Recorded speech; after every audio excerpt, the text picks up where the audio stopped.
I spent $200,000. Kenny, who didn't even attend my mother's funeral, had unexpectedly flown abroad. $200,000. What on earth did you do with such a sum? You remember that grand piano we had at home? I sold it. Men coming from a wealthy family sure had its perks. That was a fine piano. I never imagined it would fetch $200,000. Oh, it seems Kenny mistakenly thought that the grand piano at home was his. And my condolences. The inheritance rights to the family estate are all mine. However, that piano was originally bought by our grandfather for my brother, and it still belongs to him. My brother, who's always loved the piano and now works as a piano teacher, left it at our family home because it was too big for his house. Given my brother's strong sense of ownership, he would be furious to know that something of his had been sold without his consent. Knowing my brother, simply compensating him won't be enough. When I told Kenny this, he hung up immediately. My name is Rachel Schneider. I'm a 45-year-old office worker. My family has a distinguished lineage that dates back to colonial times and is well known in our community. Moreover, thanks to my late father's successful business, we now own assets worth $9 million. Originally, my older brother was supposed to inherit the family estate. However, he had a girlfriend from a family that also required an heir. Desiring to marry her at all costs, he declared that he would give up all inheritance rights in exchange for not taking over the family responsibilities. This left me with the challenge of needing to find a spouse to continue the family name. Even though I had always wanted to be independent without relying on family wealth, I focused solely on my career. Before I realized, I found myself in my mid-40s and still single. I needed to find someone or a family line would end with me. So, I took a leap of faith and attended a singles mixer. That's where I met my current husband. His name is Kenny, and he's surprisingly 10 years younger than me. Yet, at the party, he didn't pay attention to any of the younger women and came straight to me. "You sure you want to be with someone as old as me?" I asked him repeatedly, but Kenny looked straight into my eyes and answered, "I'm a bit shy and not very assertive. I've always been drawn to older, more grounded women." Rude to his words, Kenny gave off a gentle, reserved vibe. I felt that he could bring some peace to my assertive family dynamics. As our relationship progressed, there was something I had to tell him. My mother had been bedridden due to illness since last year, and I was taking turns with my sister-in-law. As with my sister-in-law Catherine to care for her, I was wondering how to break the news since we were considering marriage given our age. I finally told him on our third date. He gladly accepted and even proposed to me, saying he'd like to help with the caregiving. I was deeply touched by his kindness. At least, that's how I felt in the beginning. But Kenny works as a daycare teacher. However, 4 months into our marriage, he suddenly wanted to quit his job. When I asked why, he replied with a remorseful look. "Sorry, Rachel. The parents at my daycare are just too demanding and complaining a lot. I just can't handle it anymore." Surely it must have been tough for Kenny looking so timid. I would have normally said, try a little harder to encourage him, but with him helping with my mom's care now, I couldn't say a word. Plus, I'm 3 months pregnant now. I want to get along well with Kenny for the sake of the baby on the way. I was showing a lenient face, but I soon regretted it. As I came out of the shower and tried to enter the bedroom, I could hear Kenny whispering on the phone. I was shocked at the content of his call. I'm aiming to get married without her finding out I'm unemployed. She totally believed me when I just told her I quit my job. When in reality, I quit like 2 years ago. It sounded like he was talking to one of his buddies. That from the other end, I faintly heard a male voice say, "Man, you're really something." Well, Rachel's family is pretty wealthy around here. I thought I hit the jackpot when I saw her at that dating event. But then again, given her age, I was probably the only one to approach her. I felt deceived. Was the gentle Kenny? I knew all just an act. I wanted to confront him immediately, but thinking of the baby, I couldn't utter a word. Knowing Kenny's true intentions, I lost confidence in our future. Today, Catherine will be taking care of my mom until 5 p.m., and then I'll take over. I was pondering whether I should confide in someone about Kenny. That's when my brother's wife, Catherine, spoke to me. "Rachel, you look down. If something's troubling you, please share it with me." She's such a kind person. She's having taken care of her own mom for years. She's really good with mine too. I opened up to her about Key. She listened intently to my story. "It's good you talked. Keeping this to yourself could have been harmful to your unborn child." "Yeah, I'm sorry. And worries. Talking doesn't necessarily solve everything, but it surely lightens the load. Still, this is quite the situation." Catherine looked really concerned, almost as if it was her own problem. If it was her own problem, suddenly the doorbell rang, and without waiting for a response, Kenny entered. Both of us were taken aback, but Kenny acted like nothing was amiss and smiled. "Rachel, I'm gonna help with your mom's care from today. Bet you're not in the safe period yet, so I don't want you straining yourself." Kenny was putting on the act of a gentleman in front of me. "Really? Okay, let me show you how to care for her." "Oh, I'll learn from Catherine. You just rest at home." "Well, my brother's coming home early today, so we won't need her help." Upon hearing that, Catherine looked at me, shaking her head as if to say it's okay. She might confront Kenny and get the full story out of him once I'm gone. Thinking that, I decided to leave it to her and head home. But I couldn't help but worry, so I pretended to leave but hid nearby. Catherine tried to start a conversation with Kenny, but he spoke first. "I've been meaning to ask, why are you taking care of your mother-in-law in this house?"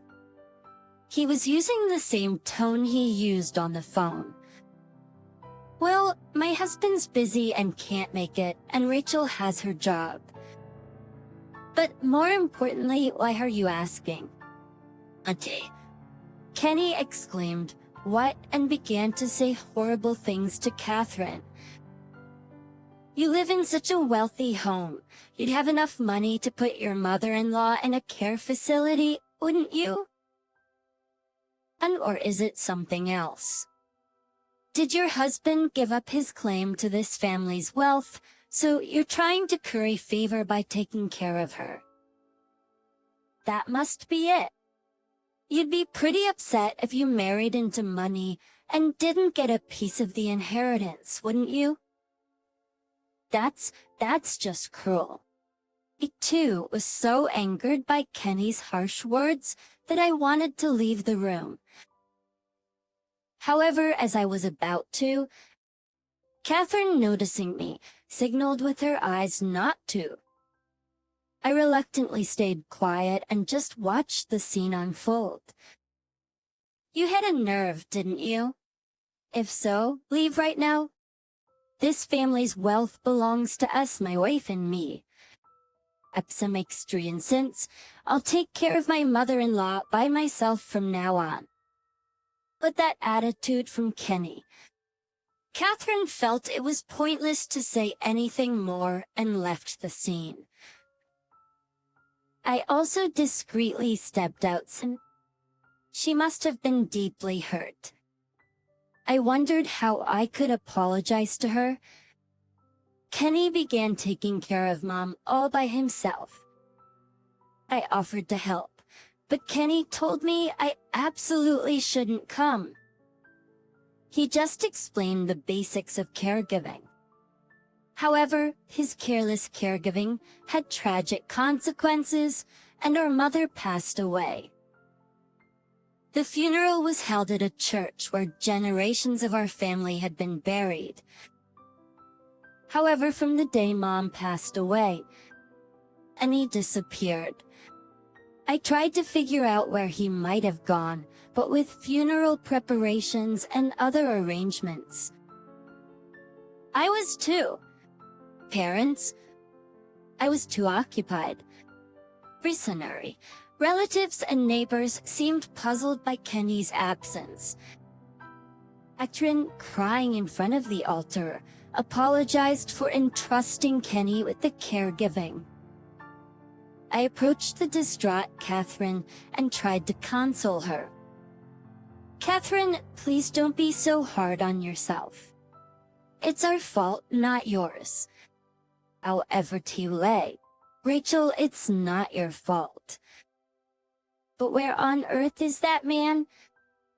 I wanted to give him a piece of my mind today, and he vanishes just as Mom passes away.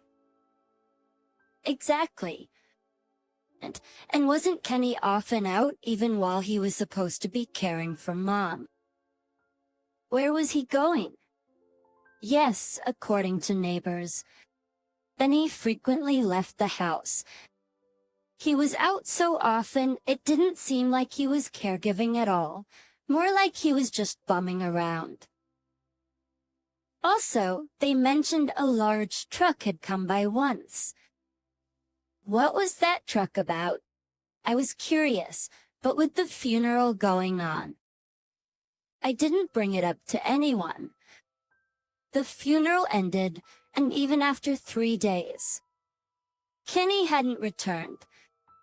Then, I got a call on my cell from Kenny. Ken, Rachel? I'm currently at a luxury hotel in Europe, the kind I saw on a travel show. What? Kenny, you skipped Mom's funeral and you're doing what now? As I angrily yelled, an unexpected answer came from Kenny. $200,000.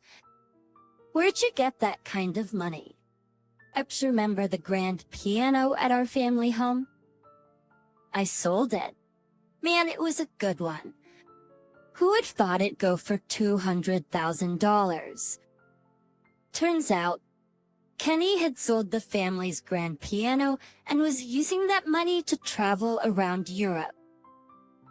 A piano, which Mom said was a family heirloom, was indeed worth around $200,000. Apparently, the hotels Kenny booked were all quite luxurious, and he had quickly spent all the money. I never dreamt Kenny would do something like this, was supposed to be taking care of Mom. Our family home had tight security, but with family, it's a different story. That to the truck that had been at our home must have been there to transport the piano. Why on earth are you doing something so selfish? The whole family was worried about you since you weren't at the funeral. Well, when you have a kid, you won't have much free time anymore. You have a job, so I guess I gotta be the stay-at-home dad. I was flabbergasted by Kenny's words, forgetting my anger. It's good that he wants to take on child-rearing, but he seems intent on leeching off of me. Moreover, it appears Kenny mistakenly thought that grand piano was mine. Just with the words, "My condolences." What do you mean by that? I explained the details about the grand piano. That piano originally belonged to my grandfather, who bought it for my brother. So, the current owner is still my brother. Oh, is that so? You scared me there. It'll be fine if I just apologize to your brother later, right? Kenny seemed to lack any guilt about selling someone else's belongings. Well, Kenny has only met my brother at our wedding, so it's understandable he's unaware of my brother's intimidating nature. My brother works as a piano teacher. Ever since he was a child, he loved the piano. He pleaded with our grandfather to buy that specific piano. Potato currently, there isn't space in his house for it, which is why it's at our parents'. Yet, he's still the owner. While working at a piano school, he has also expressed his wish to start his own school, using that very piano. Piano means more to him than anything else. I can only imagine what kind of punishment he would impose on Kenny after hearing that it was sold without permission. By the way, my brother has a strong personality and hates dishonesty. As I continued explaining, Kenny remained silent throughout. Get it? When he finds out you sold his cherished grand piano, mere compensation won't cut it. Spitely berries, my brother's not just strong-willed, but he doesn't settle for compromises either. I wonder what kind of punishment awaits you. That, with my warning, the phone abruptly hung up. He's probably feeling regretful and is now racking his brains. For now, I called my brother and told him everything about the phone call. Needless to say, he was livid. The next day, Kenny rushed home.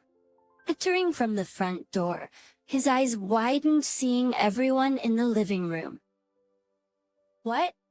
What's going on? Why is everyone here?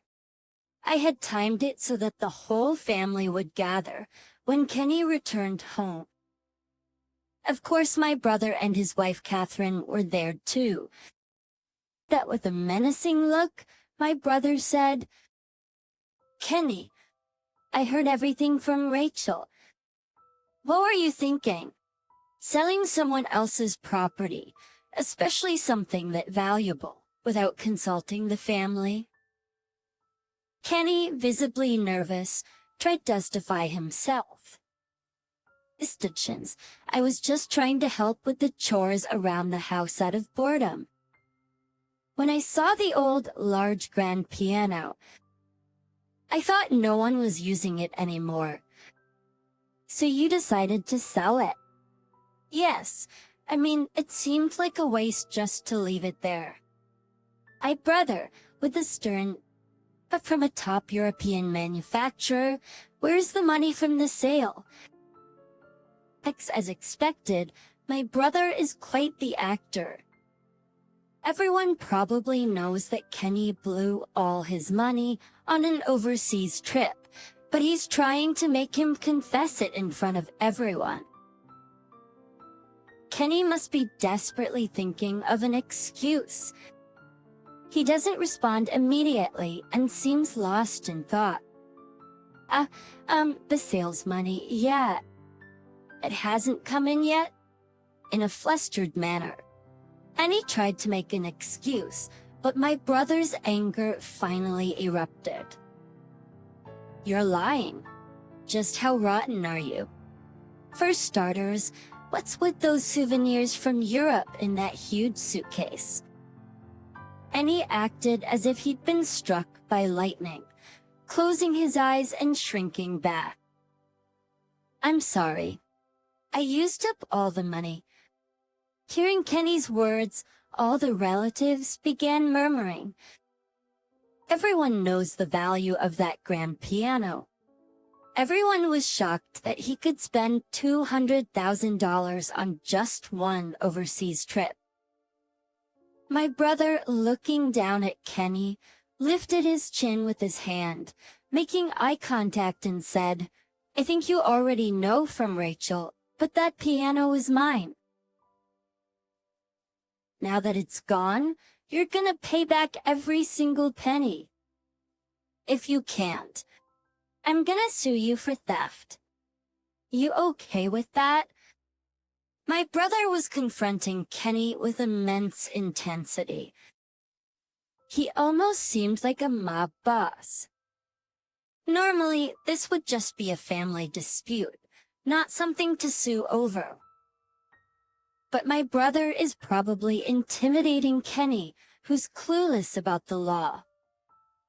Just as my brother expected, Kenny lost his voice and started sweating profusely. Then with a frightened voice, he looked at me. Actions? Rachel, please help me.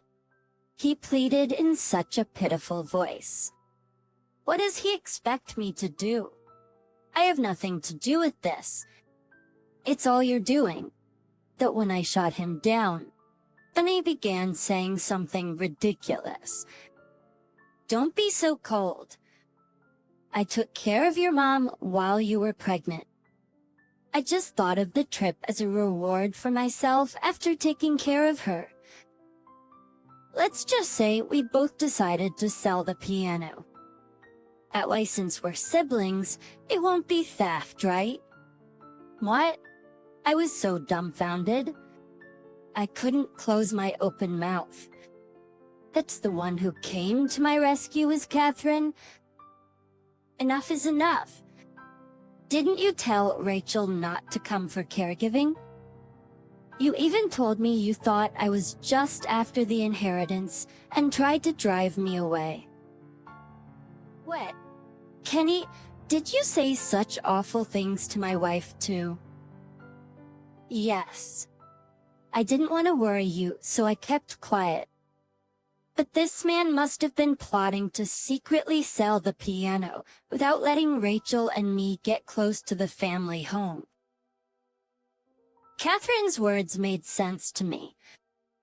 Recalling that Kenny didn't let me come close to the family home when he said he'd take care of our parents alone. I came to the same conclusion. Then perhaps my brother's anger peaked again. Listen up. The reason my wife took care of Mom was because she didn't want to go to a facility. My wife had experience caring for her own mother, so she kindly agreed to do it for mine. Money is a later issue. First, apologize to my wife right here, right now. While being grabbed by the collar by my brother, Miss Kenny, with tears in his eyes, knelt down in front of Catherine. I'm so sorry. Catherine, Bertie amritios tikendeset. Important to Halajili is insulting behavior towards Catherine. All the relatives looked at him with cold eyes. Then one of the relatives shouted at Kenny, You better pay back the money from the piano sale as soon as possible. We can't have a criminal in the family. It'll tarnish the Schneider's name. Kenny, misunderstanding again, made another odd remark. Right. So let's keep things calm. We'll save money together as a couple and pay back little by little. At Kenny's nonsensical interpretation, even my uncle was left speechless, not knowing how to respond.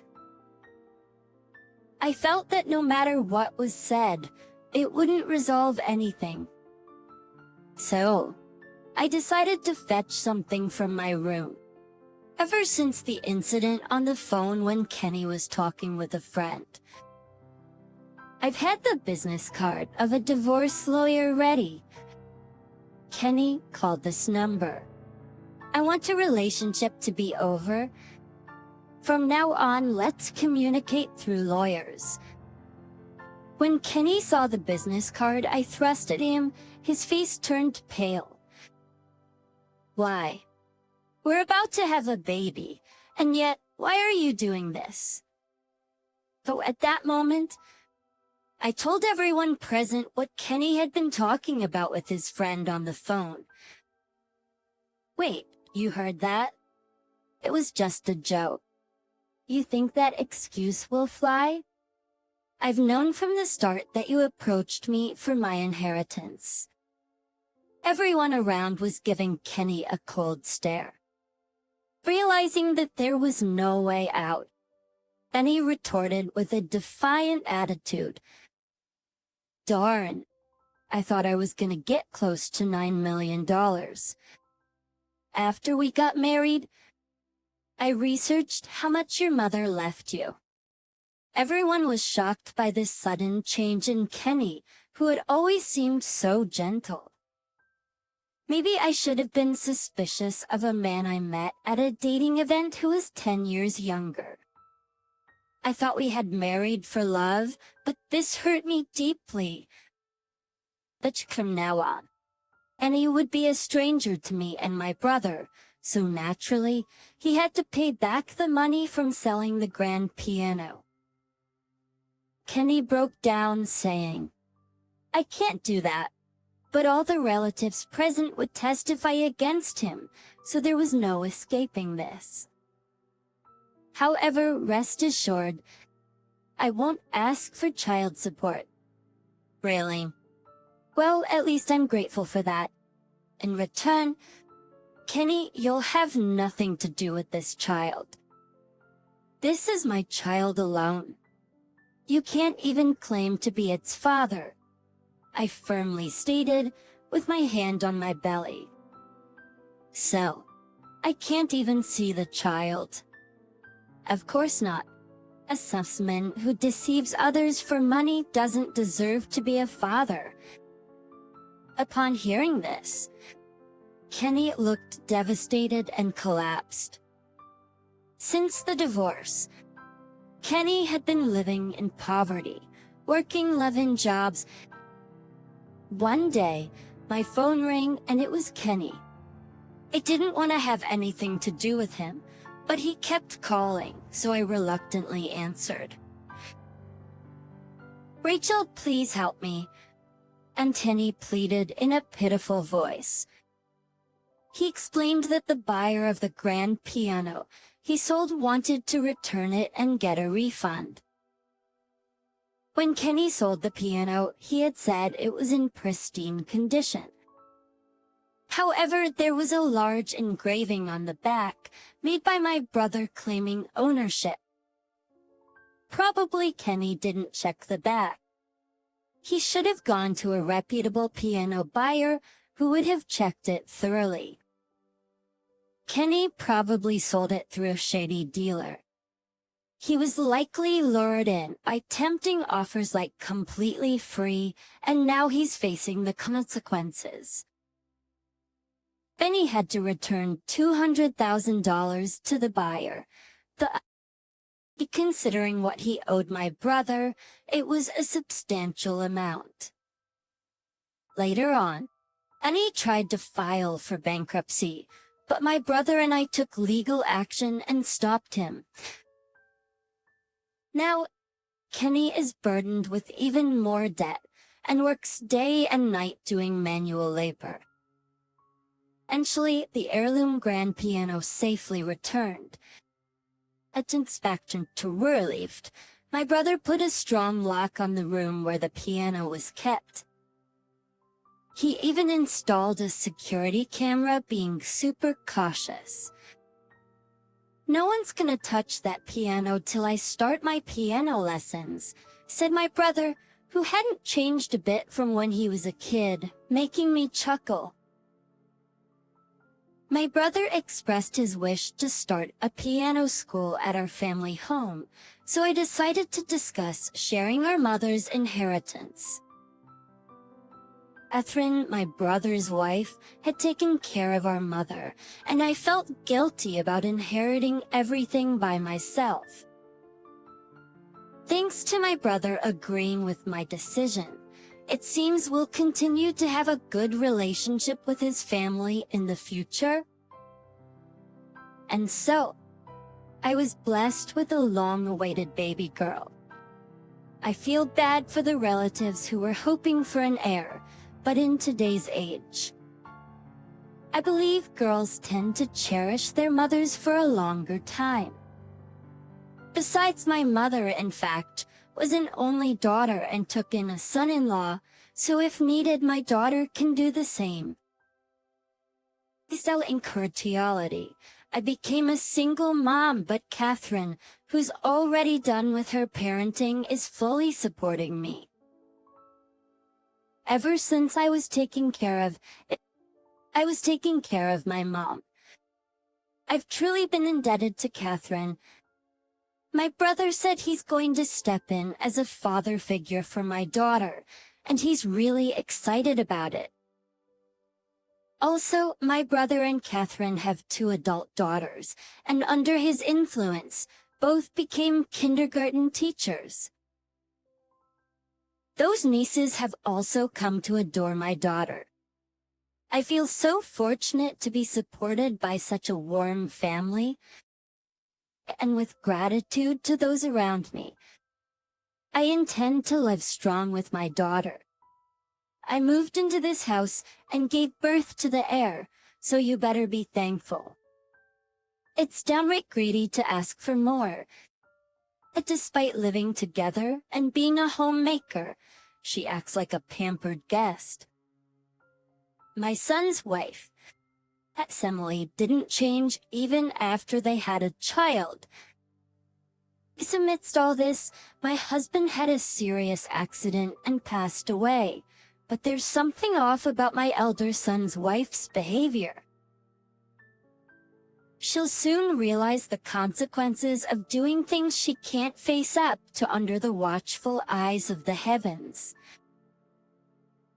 My name is Catherine, just an ordinary homemaker. I'd been married for about 50 years, and just recently said goodbye to my husband. That slept sadly. I can hardly eat. Sometimes, I still feel like he's going to open that door and walk into the room laughing. I loved my husband deeply, and we had just promised to live long and spend our lives together. But sadly, that promise was broken way too soon. And they ended up parting ways for reasons that, no matter how you looked at it, just couldn't be understood. Sometimes, I wonder if there was something I could have done. Although I'm head over heels for my husband now, I used to be a career woman. Back in my youth, I loved working and felt that, as a woman, I could live independently if I had a job.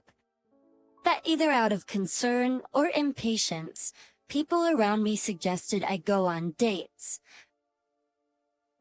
On the arranged date, you'll casually have coffee and chat. I didn't want to decide my life based on such a vague series of events, so I turned down every single one of them. One day, my parents probably felt uneasy about my constant refusals. They tempted me with a lipstick shade no one in town had. Thinking it was just one meeting over coffee, I reluctantly agreed. Little did I know that lipstick lure date would turn my life upside down.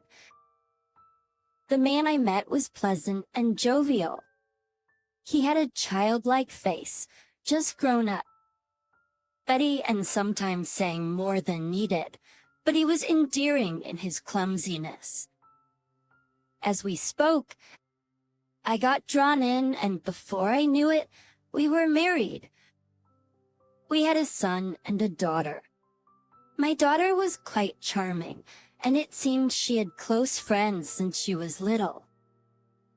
She got married and left home at a pretty early age. On the other hand, my son, Kyle, though a man, was the exact opposite of my husband. My son, who has been working at the town hall since graduating from high school, appears rather plain at first glance, with his most notable trait being his earnestness. He, as his parents, saw his good points, but society didn't seem to. Some people would say someone is too nice and thus boring. He was the very embodiment of that. Neither in his work nor personal life did he have any zest. He didn't seem to have many friends, male or female. At the rate reaching a certain age, he wasn't well versed in romantic relationships and seemed uninterested. Yet the marriage of one of his few friends from high school seemed to spark some desire in him. He often says he's not pretty or interesting enough for marriage, but it seems he harbors a hope of someday sharing his life with someone he truly loves and giving us peace of mind. He has even attended town-sponsored matchmaking events and local mixers. At first, I thought maybe it'd be good for him to experience matchmaking, just as I met my husband, but seeing that my son is paving his own path, we decided to just watch over him without interfering. One day, as spring was in the air, I noticed my son was acting a bit different than usual. Well, this is unusual for you, Kyle. What's up? Maybe it's the spring? I just feel so upbeat. I noticed him paying more attention to his clothing and even browsing through women's fashion catalogs. At first, he tried to brush it off, but being his mother, I knew something was up. Inquired, and it turned out he's seeing someone with intentions of marriage. He mentioned her birthday was coming up, and that he wanted to propose to her on that day. My son looked overjoyed. She's such a vibrant person full of hobbies. Her smile always sparkles. She has so many qualities I lack, and I just want to be with her. Apparently, they met when he was dining at a restaurant near his workplace. For years, my son had made it a routine to eat out at a restaurant every Wednesday and Thursday. During his lunch break, he'd always head to his usual spot and order his favorite meal. One day, a woman who happened to be nearby struck up a conversation with him, and to his surprise, they hit it off better than he'd ever imagined. I never realized the little everyday things could be this fun. If I just shuttled between work and home, I wouldn't have noticed. Oh, Kyle, I'm so happy you found someone who makes you feel this way. Will you introduce her to us? Of course. Is this Sunday okay? We were planning to go to a cafe, but I'll ask her. She's been wanting to meet you too. seeing our once work-focused and relationship-free son so smitten made me curious about this woman. However, the promised day to meet her did not materialize. "Mom, I'm sorry." She messaged me the other day saying she might have a meeting and might be late. But I haven't heard from her since. If she said she might be late, it means she wasn't sure how things would turn out. There's no need for you, Kyle, to apologize for that. Besides, you can introduce her to us another time. Though I tried to assure my son, I had a sinking feeling. Since she's dating with the intention of marriage, she'd be seeing my husband and me as her future in-laws. For her to break a promise without communication seemed unusual. We eventually met her only after they married, basically after they were already husband and wife. "This is Emily, the woman I've been talking about, and now my wife. Nice to meet you. Pleasure's mine." My son married a woman named Emily, just with a natural face devoid of makeup, wearing a sweatshirt and jeans. She spoke in a soft, muffled voice. I'd heard from my son that she was a vibrant woman with various hobbies, so the contrast to my expectations was striking. Even as she chatted with me and my son, she was intently peering into a planner she held, jotting something down. A quick glance revealed a schedule filled densely with colorful inks. Fan meetups, events, get-togethers, all terms I'd never heard before. What could they mean? She used to live with her family while working at a local supermarket, but decided to be a homemaker after getting married. Given that decision, I wondered why her schedule seemed to be bursting at the seams every day. That to me, it was a bit hard to comprehend. There I was, talking with my son and stealing glances at my watch, anxiously whispering, "I've got a live stream starting in 30 minutes. I gotta hurry. Emily got some plans later." "No, it's nothing." Maybe she wanted us to guess that she needed to wrap up early, but she replied silkily. Clearly, she was irritated. As with the sour mood killing the conversation, we called it a day. My son, who never seemed particularly interested in relationships, has finally tied the knot and looks genuinely happy. However, I couldn't help but notice his wife's restless demeanor, the way she spoke, her attire, something felt off. Upon hearing of their marriage, we were almost immediately approached with the idea of living together. And my son and his wife wanted to save as much money as possible for their future. When they approached us for any possible assistance, they eventually asked if they could move in with us. We were okay with it, but I was concerned if Emily, being in an unfamiliar home and transitioning to a full-time homemaker role, might feel overwhelmed. However, they assured us that there'd be no issues and the decision was quickly made. The decision to live together was made. If together was made, their actions were swift. Just 3 days after the decision, Emily had already moved out of her previous residence and completed the move. That slight unease I felt when I first met my son's wife grew over time, and its origins soon became apparent. It didn't seem like my son's wife truly settled into married life. She always had her planner filled to the brim, pictures of male pop stars, and was constantly on her phone.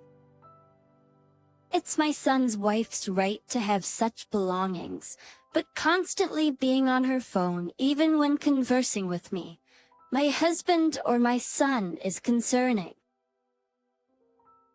One day, we decided to set ground rules to ensure everyone in the household felt comfortable.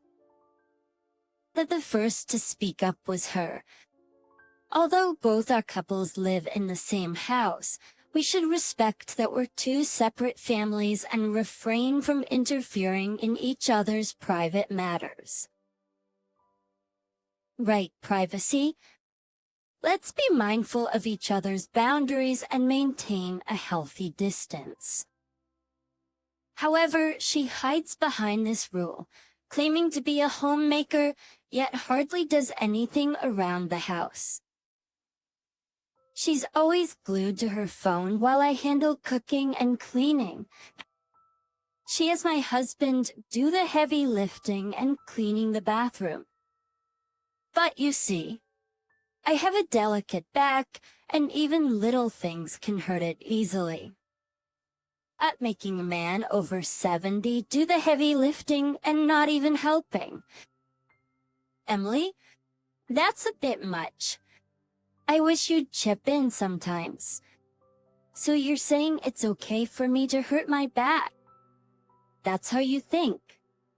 That's cruel.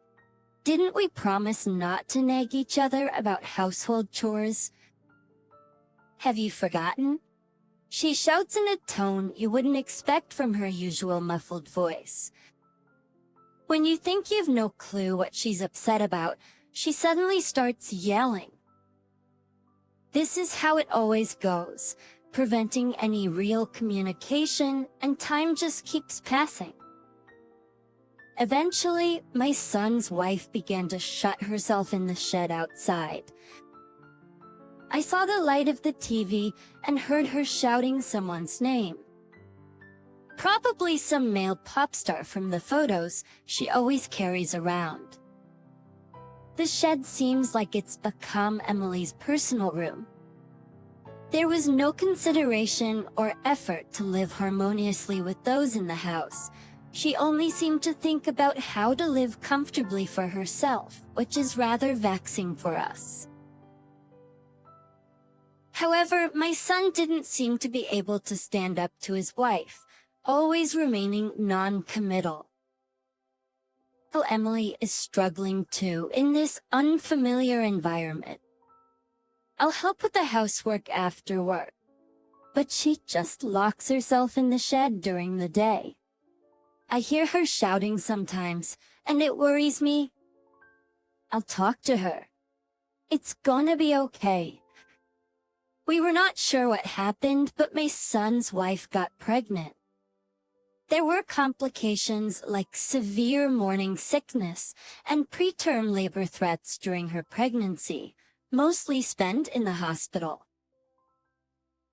But I remember feeling relieved once she safely gave birth. Until now, even though she called herself a homemaker without doing anything, life was okay because my son, my husband, and I pitched in. But now there's a child to care for, and she needs to act like a mother. There might be many adults in this house, but there's no substitute for a mother. Just because she came into this family doesn't mean she can act like a guest forever, expecting everything handed to her on a silver platter. She should realize that those days are over. However, my feelings don't seem to reach her, and life continues as usual after childbirth. In fact, it feels even worse. She leaves my grandchild with my son, or us, and seems to go out. I asked her around the time the grandchild turned 1. She disappeared overnight and only returned in the morning, which prompted a scolding from me. But going out all night without a word, especially with a child at home? What are you thinking? Be responsible. You're telling me what to do? I married into this family and even gave you an heir. I get that you're grateful, but you're a bit too demanding. While she's bold enough to say things like that, she also relies on us in some ways. I can't go on trips because it's too rural here. I want to use my taxi fare for merch, so can you drive me? It's quite a self-centered request, but there is no point in arguing about it now, so I just did as she asked. As my son's wife freely does as she pleases. I can't quite figure out what my son saw in her to marry her in the first place. During the time I felt stressed and distrusted by my son's wife, an unexpected incident occurred. One day, I asked my husband to watch over the house because I had a neighborhood meeting. My son's wife seemed to be in the guest house as usual, so I just called out to her from outside and left. When I came back from the meeting, I found my husband collapsed at the bottom of the stairs. He appeared to be in pain and unable to move at the bottom of the stairs. As I panicked from the sudden event, my son's wife emerged from the next room. Hey! Hang in there. Oh no, how could this happen while I'm here? I've already called 911, so just hang on. My son's wife seemed startled, but she was more proactive than I was. Hey, the ambulance is here. I'll go with you. Catherine, please wait here at home. She acted so differently from my son's wife, who would either lock herself in the room or speak harshly to us. I thought my husband would recover and be discharged from the hospital soon, but contrary to my thoughts, his hospital stay got extended. The thing is, my husband wasn't used to hospital life, and it was evident that he was becoming both mentally and physically weaker. Because of it, when I visited him, my husband looked much frailer than I'd ever seen him before. Beside him sat my son's wife and my grandchild, already visiting. I was worried about him.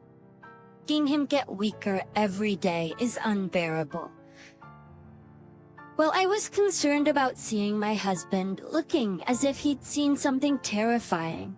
There was something unsettling about her actions throughout all of this. The usually reclusive, she had come out from the next room at that crucial moment.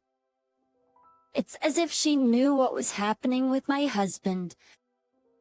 Furthermore, she seemed surprisingly efficient in arranging for the ambulance and the hospital procedures. My husband seemed like he wanted to go home, yet also showed signs of reluctance. Soon after, he became unable to eat and passed away all too quickly.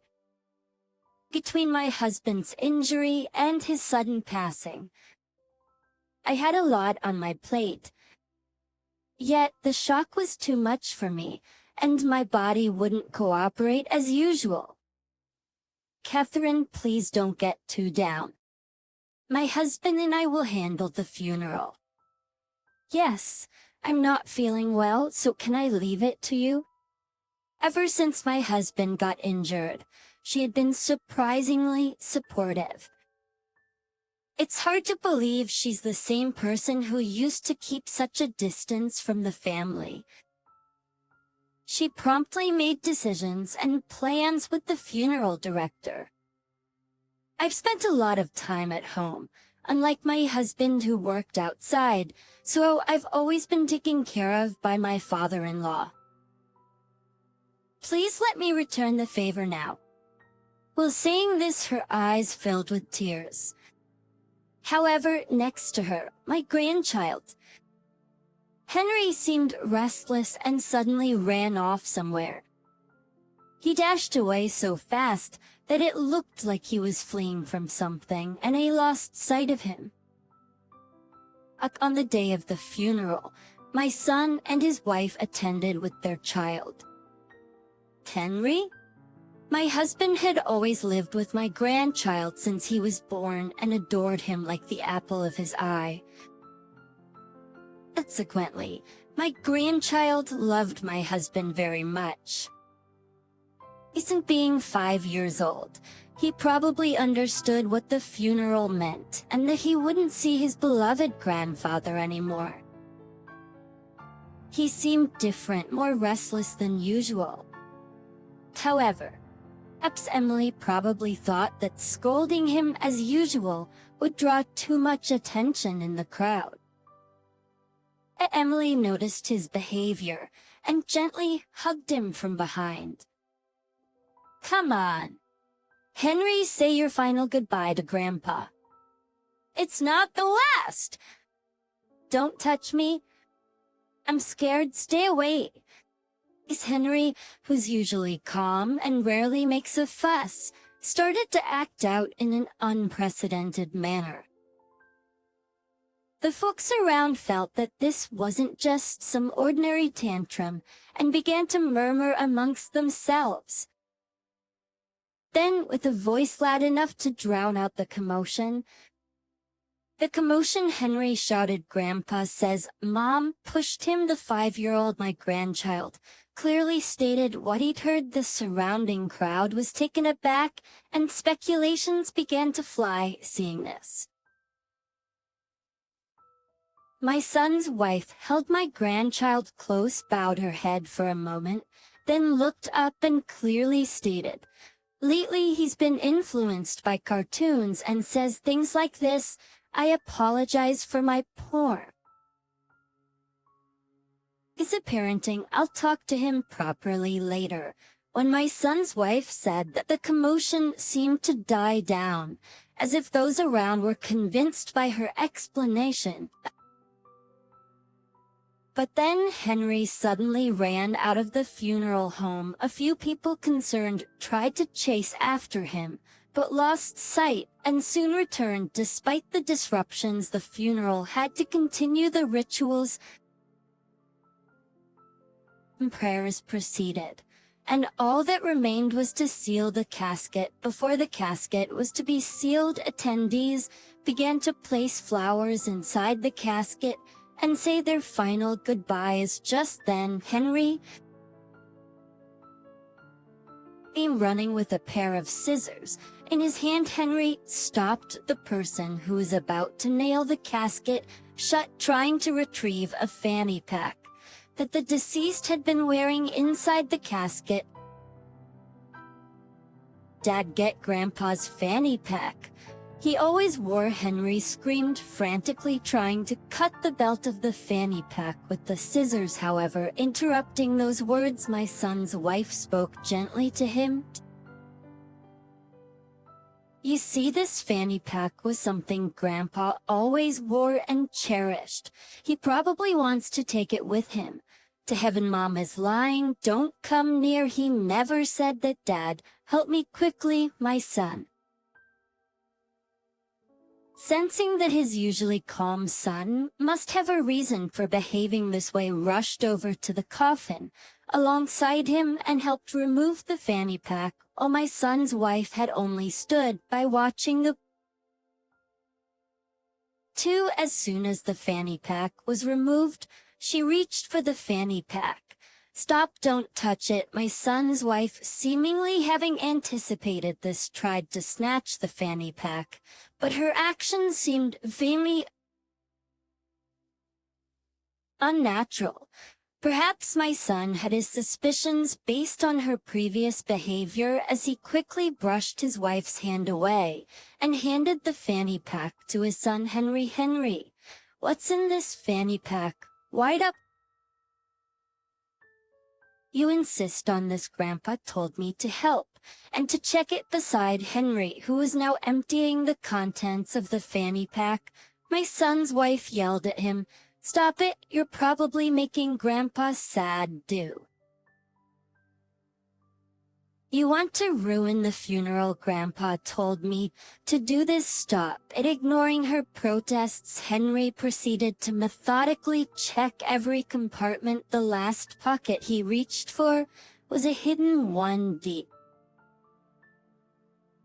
inside. I wasn't even aware such a pocket existed.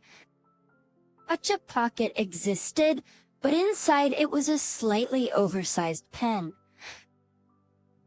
Holding that pen, my grandchild ran over to a person by the side of the funeral room who had a computer set up. Opened the cap of this and put it in that machine. I was clueless about this device.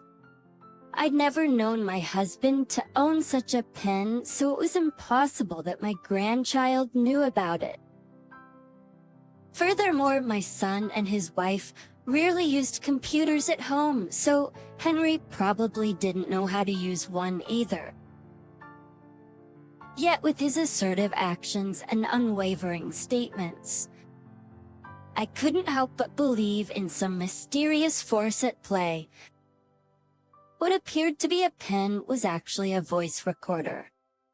The recording clearly captured the sound of an argument between my husband and my son's wife. "Naughty sir, just kick the bucket already. Give some money behind and get lost. But you're gone, he'll be the head of the house. But you're just in the way." The voice was unmistakably my son's wife's, hurling hurtful words with unimaginable venom. There was also the distinct sound of something or someone falling.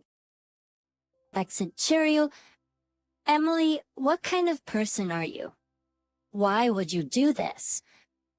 It wasn't me, and I've told you I don't know. I was there when he got hurt. He was hospitalized, and even during the funeral. You saw all of it, didn't you? And you still say it's me? It's so sad that Henry has to see his mom being blamed like this. She continued to play the part of the dutiful wife who had lovingly cared for her father-in-law. Her theatrical tone was irksome. As I was pondering how to address the situation, suddenly Henry spoke up. "I know what you did. You spread oil on the stairs while I was at daycare, and you talked about getting rid of the old man. Stop making up crazy stories. If you don't cut it out, you're gonna get in big trouble, you hear?" At first, my son's wife feigned innocence using her son as an alibi. But one statement from her child changed everything. "Grandpa told me to run because I'm next. Stay away from me." Saying that, he picked up a paper and pen nearby and began to write something down. Henry was just 5 years old. He rarely wrote anything, but he smoothly continued writing. When I peeked at the paper, both I and my son and his wife were shocked. His handwriting identical to my husband's. It read, "If anything happens to Henry, I'll haunt you." Be prepared. Stop it. Please stop. I had no other choice. Feeling cornered and rejected even by her child, my son's wife eventually confessed everything. "Why would you do something like this? What did you want so badly that you'd harm someone?" I wanted to support Sean. He meant everything to me. I was momentarily taken aback by the name, but then I remembered hearing it often on TV. He was a popular singer who was always on the talk shows. But from her story, it became clear that this all started because she wanted to spend more money on her favorite idol. If it's for Sean, I'll do anything. I realized I have a limit on how much money I can earn. So, I thought, Why not marry someone rich? So you approached me and said you wanted to marry, not because you loved me, but for this Sean guy? Of course. Who would fall head over heels for a plain and boring guy like you? She initially married my son because she was after his money, being he had a stable job and probably had a lot of disposable income. She set her sights on him and pursued him aggressively. And my son's wife wasn't satisfied with just my son's earnings. She wanted more, a substantial amount of money. She thought that the quickest way to get it was through life insurance. I want to be recognized, but just relying on your earnings isn't enough. But to get closer to Sean, I need more money. So you wanted not only my earnings but also life insurance money, all for this Sean. Get to meet him. I need money. Every handshake, every photo opportunity, they all cost money. He has so many fans and I can't lose, you understand? She needed my son for the regular household expenses, and it seemed she believed that my husband would have a larger life insurance payout.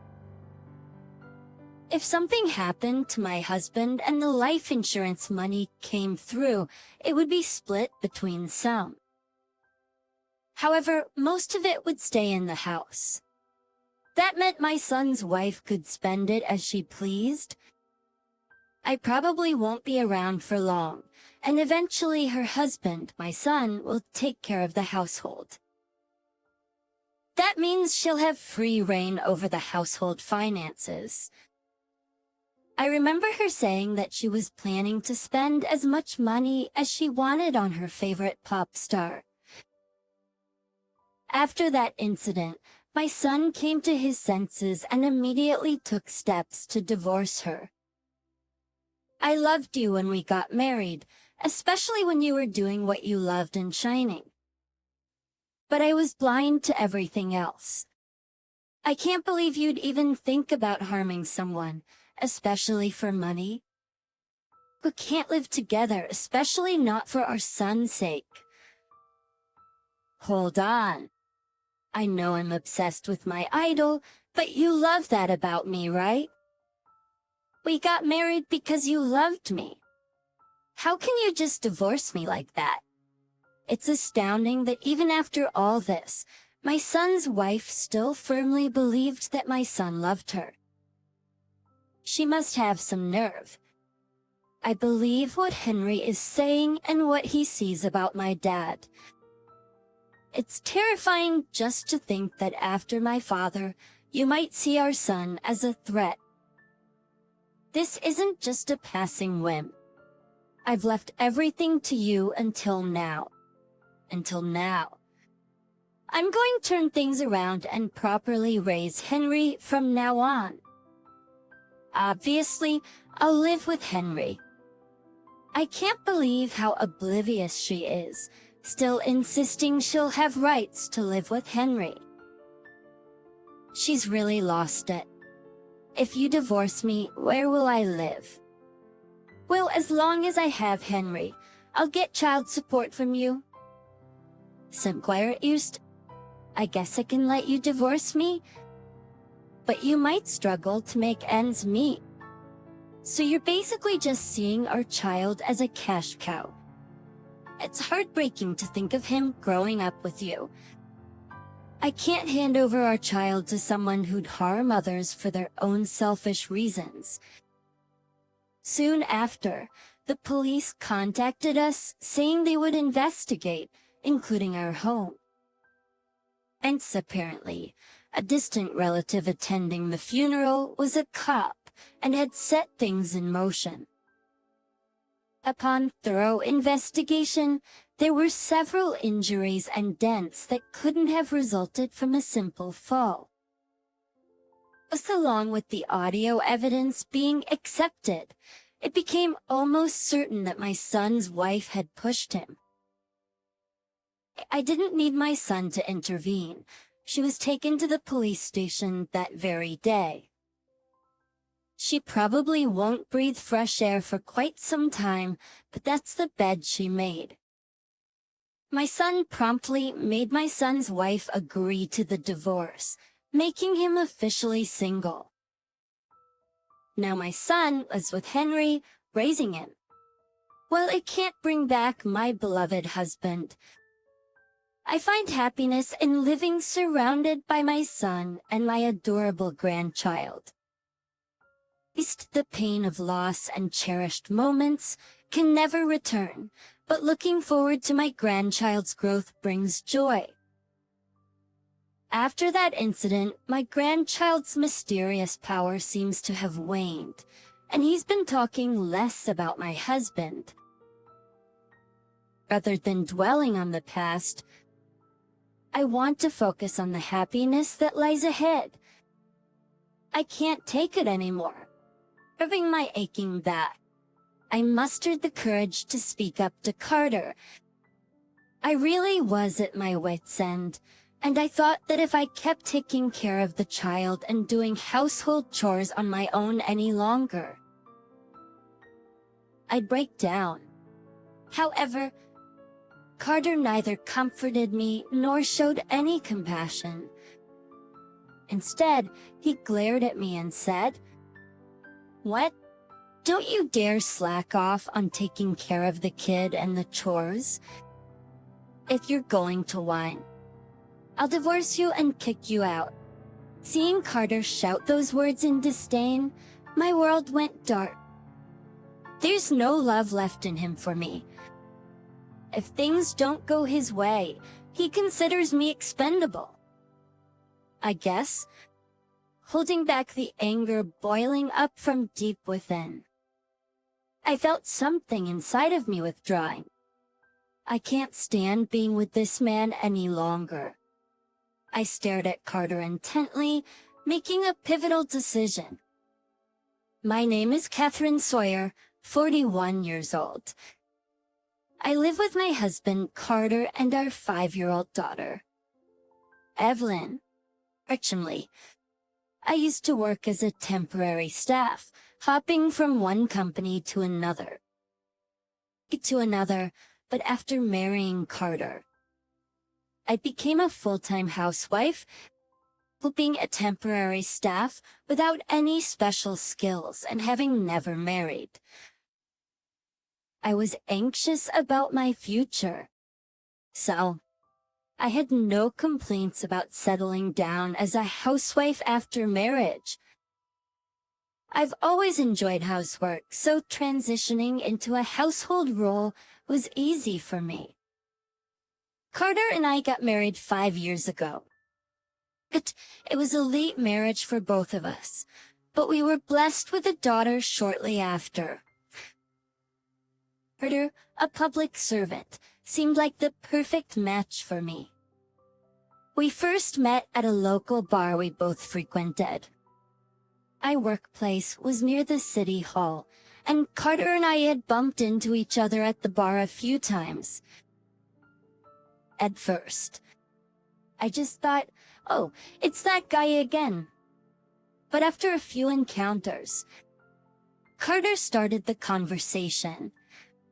We often drank alone, so perhaps we felt some sort of connection. Carter, who worked in the public sector, was handsome and charismatic. It was surprising he hadn't married yet. When he proposed dating, I immediately said yes. I was actually worried that I might not meet someone else in the future.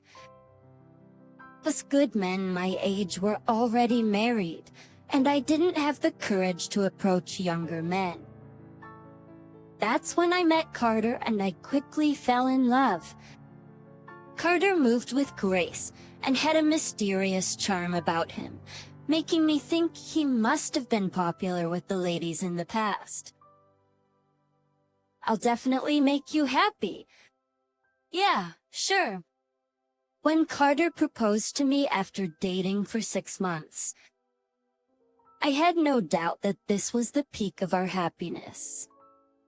I wanted us to be that couple everyone would envy once we were married. Such dreams made me look forward to my life with Carter. I found out I was pregnant with our daughter about a month after our wedding. I quickly shared the news with Carter. I thought Carter would be pleased, but he seemed a bit down. "What's wrong? Aren't you happy?" "I mean, I am, but I'm just not good with kids." Carter looked apologetic as he confessed, but I thought, "Is that all?" and felt relieved. There are plenty of folks out there who aren't naturally good with kids, but that doesn't mean they can't become good parents. It'll be okay. Our child will definitely be adorable. I hope so. I might just leave most of the parenting to you. It's okay. I love kids, so we'll figure it out. Back then, I didn't think too deeply about Carter's words. Even if one isn't fond of kids, surely seeing their own child would make them fall in love. So all I wanted then was to reassure Carter. A few months later, our daughter Evelyn was born safely. There were concerns because of my age, but I was relieved when everything went smoothly. Carter didn't attend the birth, so his first meeting with Evelyn was the day after. Look how tiny and cute her hands and feet are. Yeah, they are. Contrary to my expectations. Perhaps he didn't find newborns cute? I've heard that paternal instincts can sometimes kick in slower than maternal ones. I was understanding at the time, but even after we returned home from the hospital, Carter's demeanor didn't change. Even after seeing me exhausted from the challenges of new motherhood, Carter just went about his work routine. I talked her. I didn't expect him to get up in the middle of the night for feedings, but a little sympathy would have been nice. About a month after giving birth, after we had Evelyn's christening, I decided to express my feelings to Carter. "Hey, do you think you could help a bit with the baby or housework? Even just on your days off. If you can, maybe I could get a bit of rest." Carter listened to my argument and his face hardened. I braced myself, wondering if I had said something to upset him. "That's tough." Why?" "When Evelyn was born. I think I told you. I'm not good with kids. Plexed. I can't do any household chores. It's all right, isn't it? I work as a public servant and bring in the money. It's housework and childcare. That's the least of my worries." "Got it." His tone was matter of fact, but there wasn't a trace of kindness in Carter's words. The way he talked about bringing in the money sounded condescending, as if he looked down on stay-at-home moms. I was shocked. Carter had never treated me with such disdain before. For the first time, I felt deeply hurt by Carter's true feelings. But I think parenting is a job for both of us. Even when I timidly objected, Carter just shook his head. "I can't do parenting. Just like I said at first. But you were okay with it. Catherine, I left childcare to you." I did also, even though he wasn't angry or upset. Carter's words were cold, casting a dark shadow over my heart. Feeling abandoned by my husband, I looked at our sleeping child in my arms. Sure, Kids are adorable, but when they cry intensely, it's mentally draining. All I wanted was for Carter to help out just a little. And yet he dumped everything on me. Seeing my downcast mood, Carter left for work without a word. Before we got married, I used to wonder why such a great guy hadn't been married yet. Carter had a lot of charm as a man, but that was just as a romantic partner. When it came to family life, he turned out to be the kind of man you can't call great at all.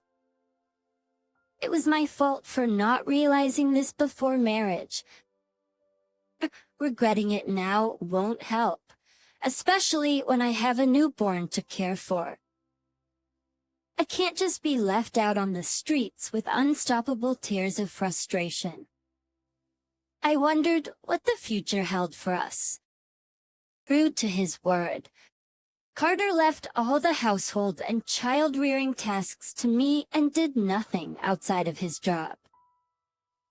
Even now, 5 years into our marriage, all he does is order me around saying things like, "When's dinner?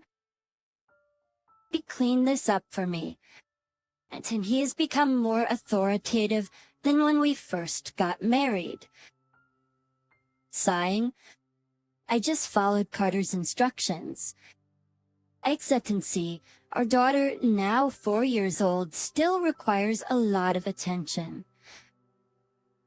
Even though I put her in preschool, I was too busy with household chores during those hours, with no time to take a break. But to Carter, it seemed like I, not working, was indulging by leaving Evelyn at daycare, and his demands on me grew stronger day by day. Then, one day happened. We had planned to go watch the sports day at Evelyn's kindergarten together, but on the day, Carter said, "I can't make it after all." "Why not?" I was called to work suddenly. "So, sorry, you'll have to go on your own." Really? Working on a Sunday, even though he's a public servant. I couldn't help but wonder, but there wasn't much I could do about it. I went to the sports day all by myself. The trend from that day on. Carter often started to leave the house saying, "I'm swamped." Since he started staying out even on weekends, I decided to visit my parents' home after a long time. I was tired of keeping Evelyn company all by myself, and I thought Evelyn might want to see her grandparents. Once home, I discussed the situation with my mother. We've always been close and could talk about anything. As soon as I saw my mother's face, I just started to spill. Interruptions. Carter doesn't help with any chores or with Evelyn. And recently, he's gone somewhere on his days off. He doesn't come back all day. It's hard on Evelyn, really? Do you think it's okay? It's not okay. I wish he'd be more responsible. But since he's the one working, I can't really talk back. Not that. I was wondering if Carter might be having an affair. An affair. I initially denied my mother's suggestion of Carter cheating, but when I thought about it, I had no way of knowing what he was really doing when he wasn't at home. I hate to bring this up, but maybe keep an eye out and see. Yeah, I will. 2 days later, on Monday, Evelyn and I left my parents' place and returned home. I had let Carter know we were visiting my parents, so he was probably already at work. We arrived home just before noon. When I opened the door, a smoky smell hit my nose. It stinks. What's this smell? Could it be cigarettes? Is that familiar tobacco smell I occasionally catch in the city was somehow filling my house? I didn't have to think twice. It was Carter. But Carter never smoked in front of me before. It had been that way since we first met. Could it be that he'd been smoking outside all this time? It's the only explanation. I opened all the windows in the house to air it out. Then, when I went to the bedroom, to my surprise, tissues were scattered everywhere, and there were a bunch of liquor bottles and cans. On top of that, I could faintly smell perfume. The word affair that my mother mentioned started to cross my mind. Could he really be cheating? But why would he leave the room in such a mess? It's as if he's practically asking me to suspect him. Carter must have brought another woman into our home while I was away. The work he mentioned was just a lie. He couldn't even clean up properly to cover up his tracks. Knowing this, my frustration grew. I was lost in thought, sitting on the living room couch, when Evelyn's words about being hungry snapped me back to reality. Right. I can't stay like this.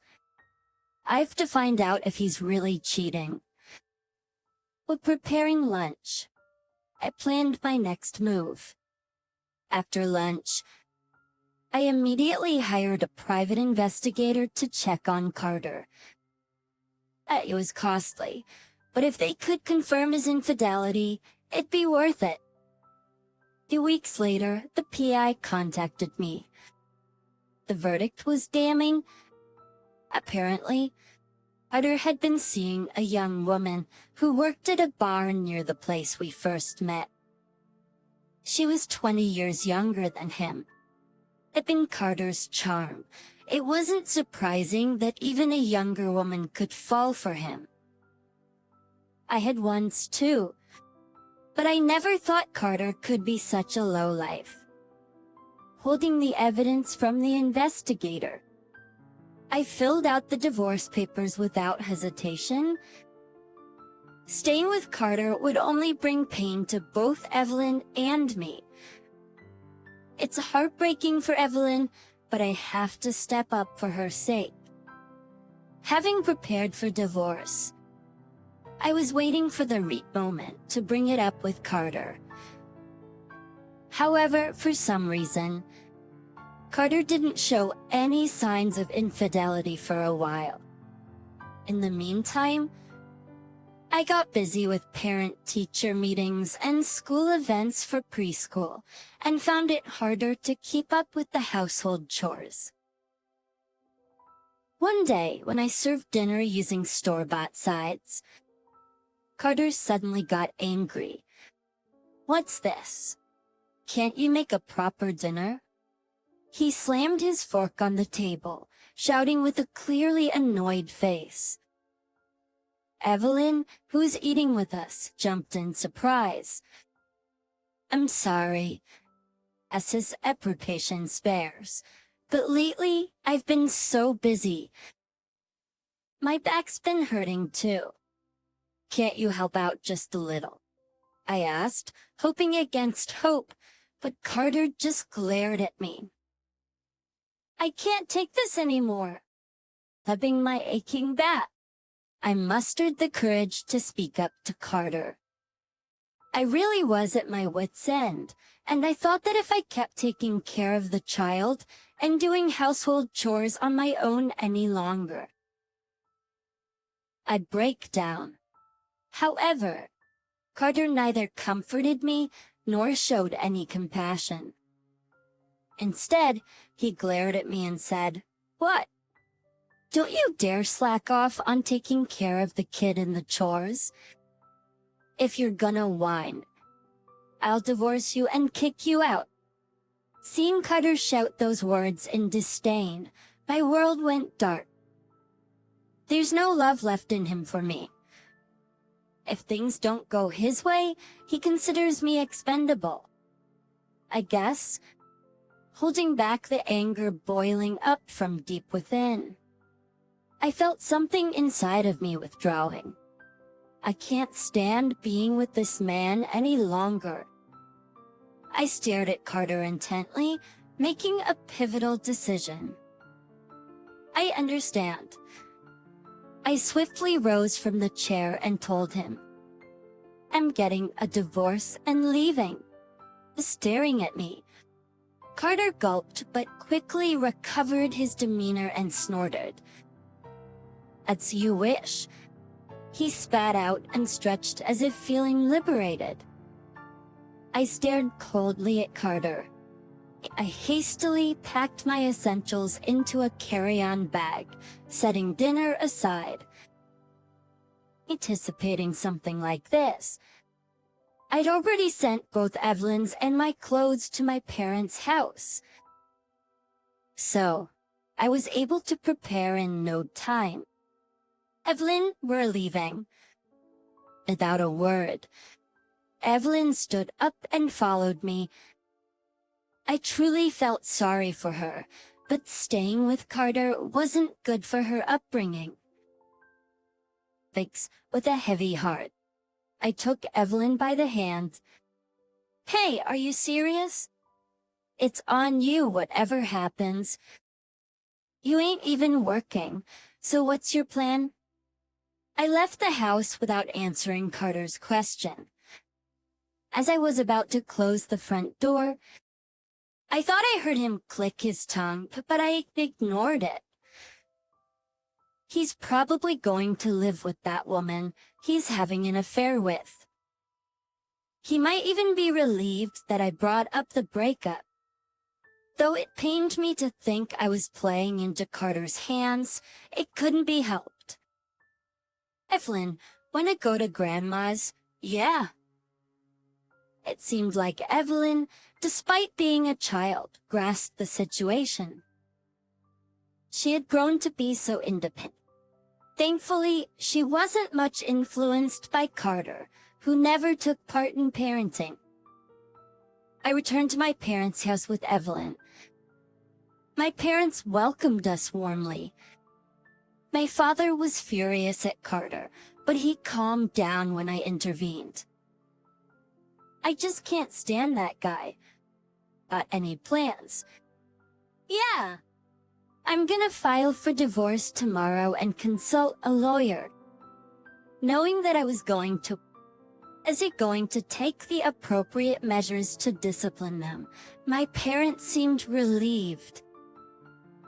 Evelyn was playing happily with her grandparents, probably glad she could visit them. The next day, after I filed for divorce, I finally felt a weight lifted off my shoulders. Now, Carter and I are nothing more than strangers. All I want now is the child support from him. It was 3 days after I left the house when I got a call from Carter. At first, I thought it'd be a hassle and ignored it, but he kept calling every few minutes. Finally, annoyed, I decided to settle things and answer. Hello, Catherine, where the hell are you? Hurry up and make my dinner. Out of the blue, he's yelling about dinner. What's he talking about? I calmly said to Carter. You know we're divorced, right? Why would I make dinner for my ex-husband? Divorced?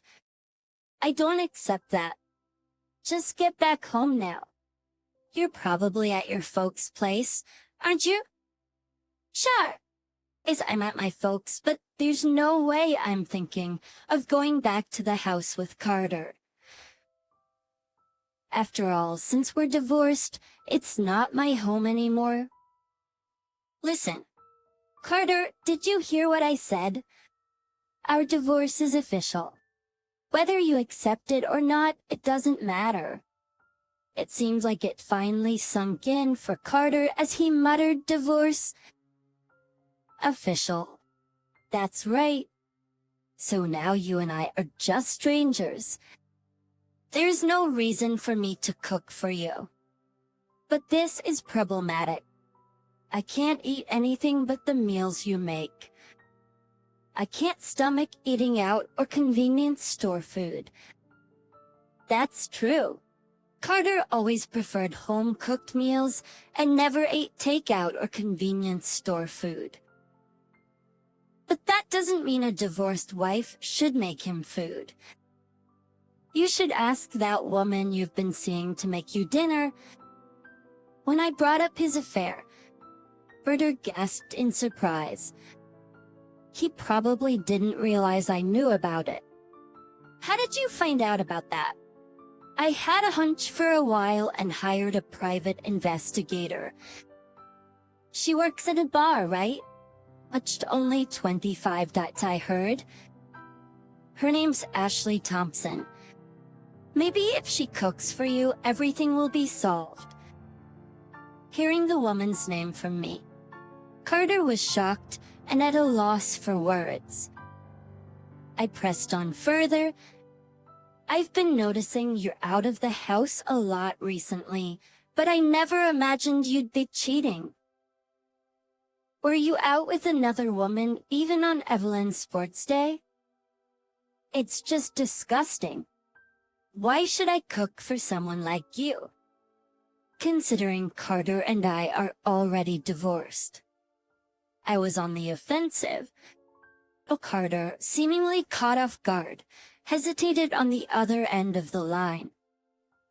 Well, if you already knew, that makes things simpler. Please. Uttering, Ashley can't cut. At this rate, I feel like I'm going to starve. Don't you think Evelyn would miss not having her father around? It was low of him to bring up Evelyn's name. I did feel somewhat guilty for taking her father away from her. As I struggled for a response, Evelyn unexpectedly approached me while I was on the phone. "Go over there for a moment," I whispered, but Evelyn innocently asked, "Daddy?" He must have heard her, as he exclaimed loudly, "Yes, it's Daddy." "You miss living with me, don't you?" I closely watched Evelyn's reaction.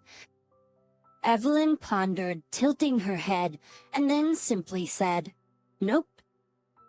For Evelyn, as long as I have Mom, Grandma, and Grandpa I'm happy, she replied cheerfully. "But hey, only Daddy can play those lift-up games with you and you'd want to go out together, right?" Then, I'm okay. If I have Mom. I love Mom way more. No, hearing Evelyn's honest feelings seemed to crush Carter. It's only natural to feel that way, considering Evelyn's feelings.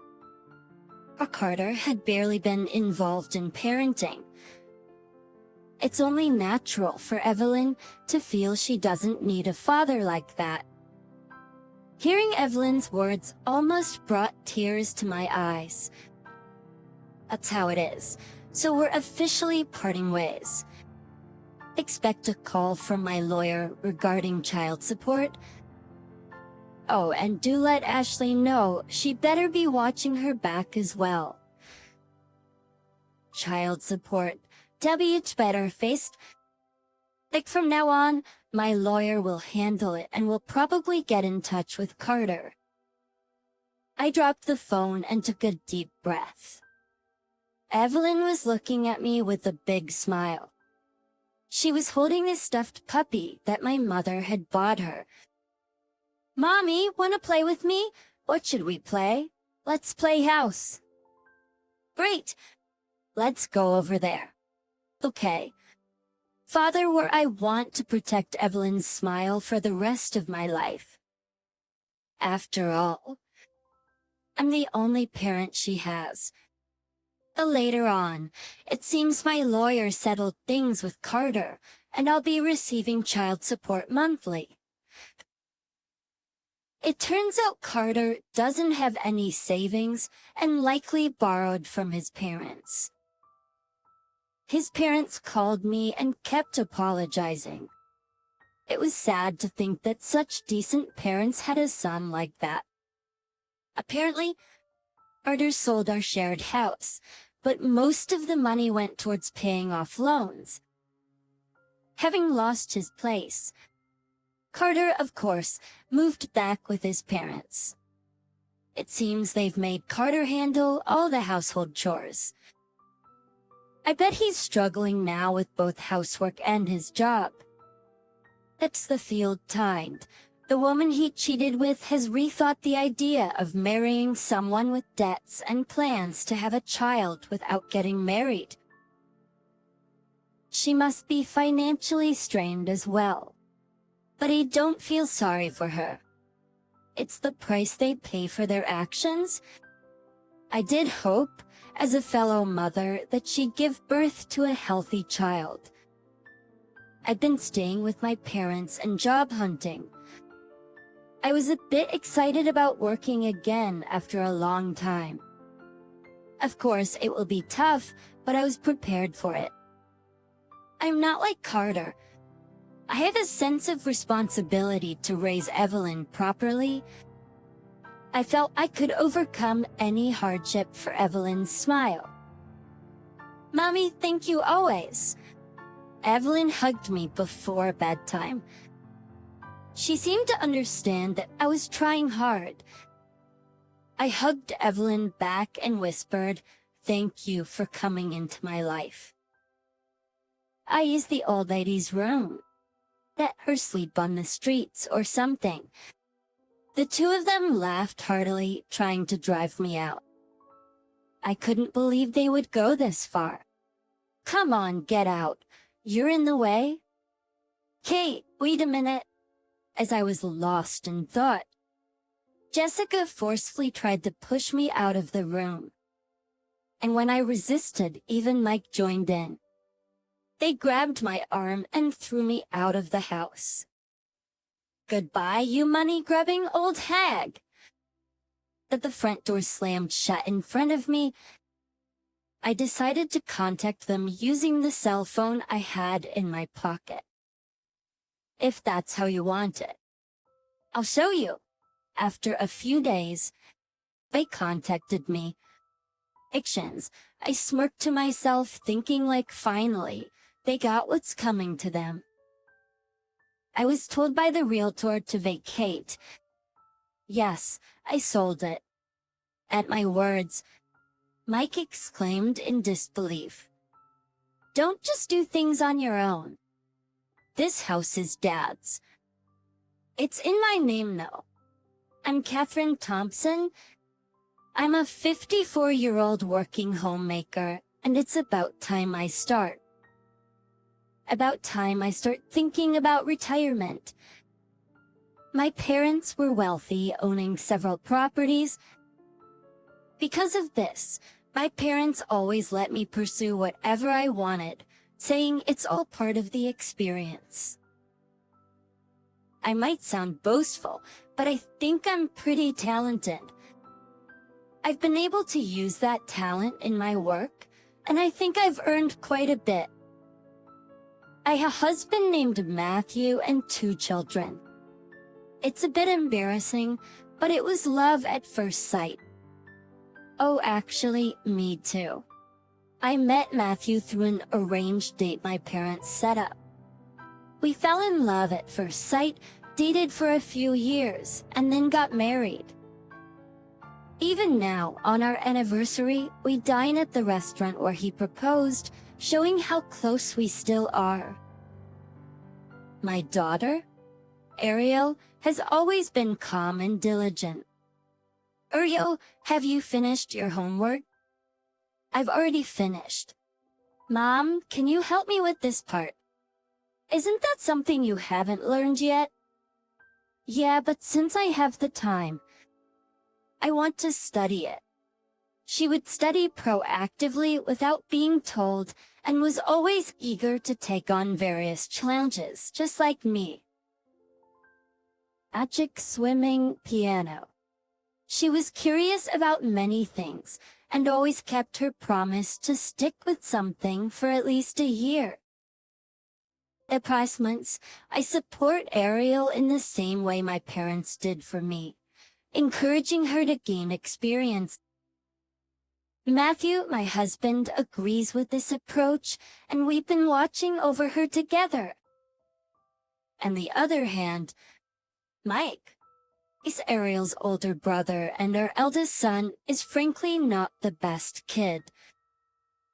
"Hey, old lady, give me some money." "Hey, what's with that tone? Besides, I've told you if you want money beyond your monthly allowance, you should get a job, right?" Stinny heck. "And fine, I'll go to Grandma's." "Mike, wait." My mother-in-law dotes on Mike since he's the first grandson, always spoiling him.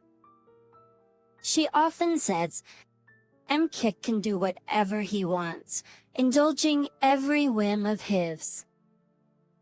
Of course, I've repeatedly told her this isn't good for Mike and tried to keep them apart, but behind our backs, she keeps on pampering him. Not only me, but Matthew and my father-in-law also reprimanded my mother-in-law. However, both my father-in-law and us are working, so we can't keep an eye on her all the time. Taking advantage of this, my mother-in-law was cold to Ariel just because she's a girl. After she suddenly passed away during Mike's college years, she couldn't interfere anymore. But by then, it was too late to change Mike's twisted nature. "I heard you stole money from Ariel's wallet." "Shut up. Whatever I do is my business. Don't mess around. If you're gonna say that, live on your own." "Yeah, I'll go. There's no point in me being here if Grandma isn't around." And so, after a big fight with Matthew, Ike left and disappeared. So for us, Ariel was pretty much the only child we had. A few years later, Ariel became independent and moved out. "Hey Catherine, it might be a good time to move, don't you think?" "Yes, our lease is about to be renewed. It might be the right time. We currently live in an apartment. We chose the place prioritizing our children, so it's close to schools but far from both our workplaces. We're not getting any younger, and we'd also love to try gardening, so we decided to build a new house." "I'm sorry, it's a busy period at work." "It's okay. I'm more adept at handling such things due to my job." "Thanks. In return, you can decide the interiors and such however you like." I had more free time, and being in real estate, it fell to me to search for a new place. Between work, I checked out various places and consulted with Matthew before finally settling on one. And so, we began preparing to move into our new $3 million mansion over the weekend. "Hey, long time no see. Mike?" Just then, Mike appeared. Having not heard from Mike in years, I was taken aback. Soon after, a flashily dressed woman peeked out from behind him. "Hi there. I'm Jessica, Ike's wife." Come on, your son is back." "Let us in already." The woman named Jessica greeted us in a laid-back manner. While I was trying to wrap my head around this unfamiliar woman, Ike barged right in. "Mike, and who is she?" At the sudden appearance of the two, Matthew looked displeased. Unfazed by our skeptical gazes, the pair plopped down onto the sofa. What brings you here after all this time? Well, we got married, so we thought we'd drop by. Also, we came for a wedding gift. You should have told us before getting married. That's just common courtesy. Tension was palpable between Matthew and Mike. Just as it seemed like they might break out into an argument. Jessica chimed in. Aren't you gonna offer us some coffee? Don't keep the CEO's daughter waiting. Hurry up with the coffee and snacks. And don't give me any of those old-fashioned treats. Bring out some cake or something. What an attitude. Jessica just waltzed in and started ordering us around as if it was the most natural thing in the world. That's enough. Both of you, get out. Before I could lose my temper. Matthew snapped. He angrily kicked the two of them out. Watching the scene, I sighed deeply. Not only has he not changed, but he also brought along someone. Actually, as parents or you, along someone even more troublesome. Even though he was so spoiled by my mother. Why is he so different from Ariel? Matthew looked exhausted and buried his face in his hands. How did he end up like this? Well, we're moving soon anyway. Yeah, it's perfect timing. Let's get ready to move quickly. Even though we'd be moving soon, we decided to leave it at that. I thought it best to let Ariel know what happened, so I called her. That's perfect timing. I was just about to contact you. Oh, what's going on? Apparently, Mike had approached Ariel as well. Just like with us, he demanded a wedding gift from her. Since it's about the mothers, you may think that it will be okay if you move, but it's time to be careful. After Ariel's warning, we decided to be cautious just to be safe. My mother-in-law was incredibly persistent. Even after we moved, she managed to track us down and make contact. He's been greatly influenced by such a person. Maybe being overly cautious is the right approach after all.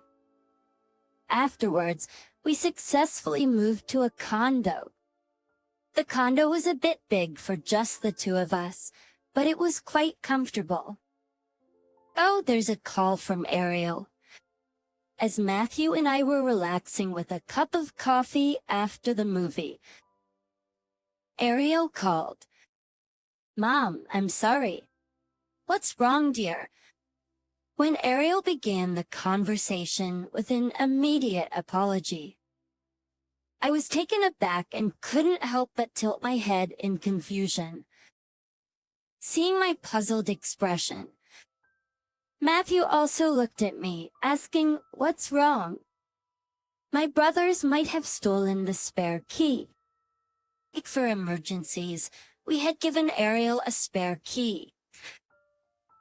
We trusted Ariel not to do anything weird, and since she had left some of her personal belongings at our place when she moved out of her parents' house, we gave her a key so she could retrieve them whenever she wanted. Tell me more about what happened. And according to Ariel, when she was approached the other day, she was handling the situation right at the front door.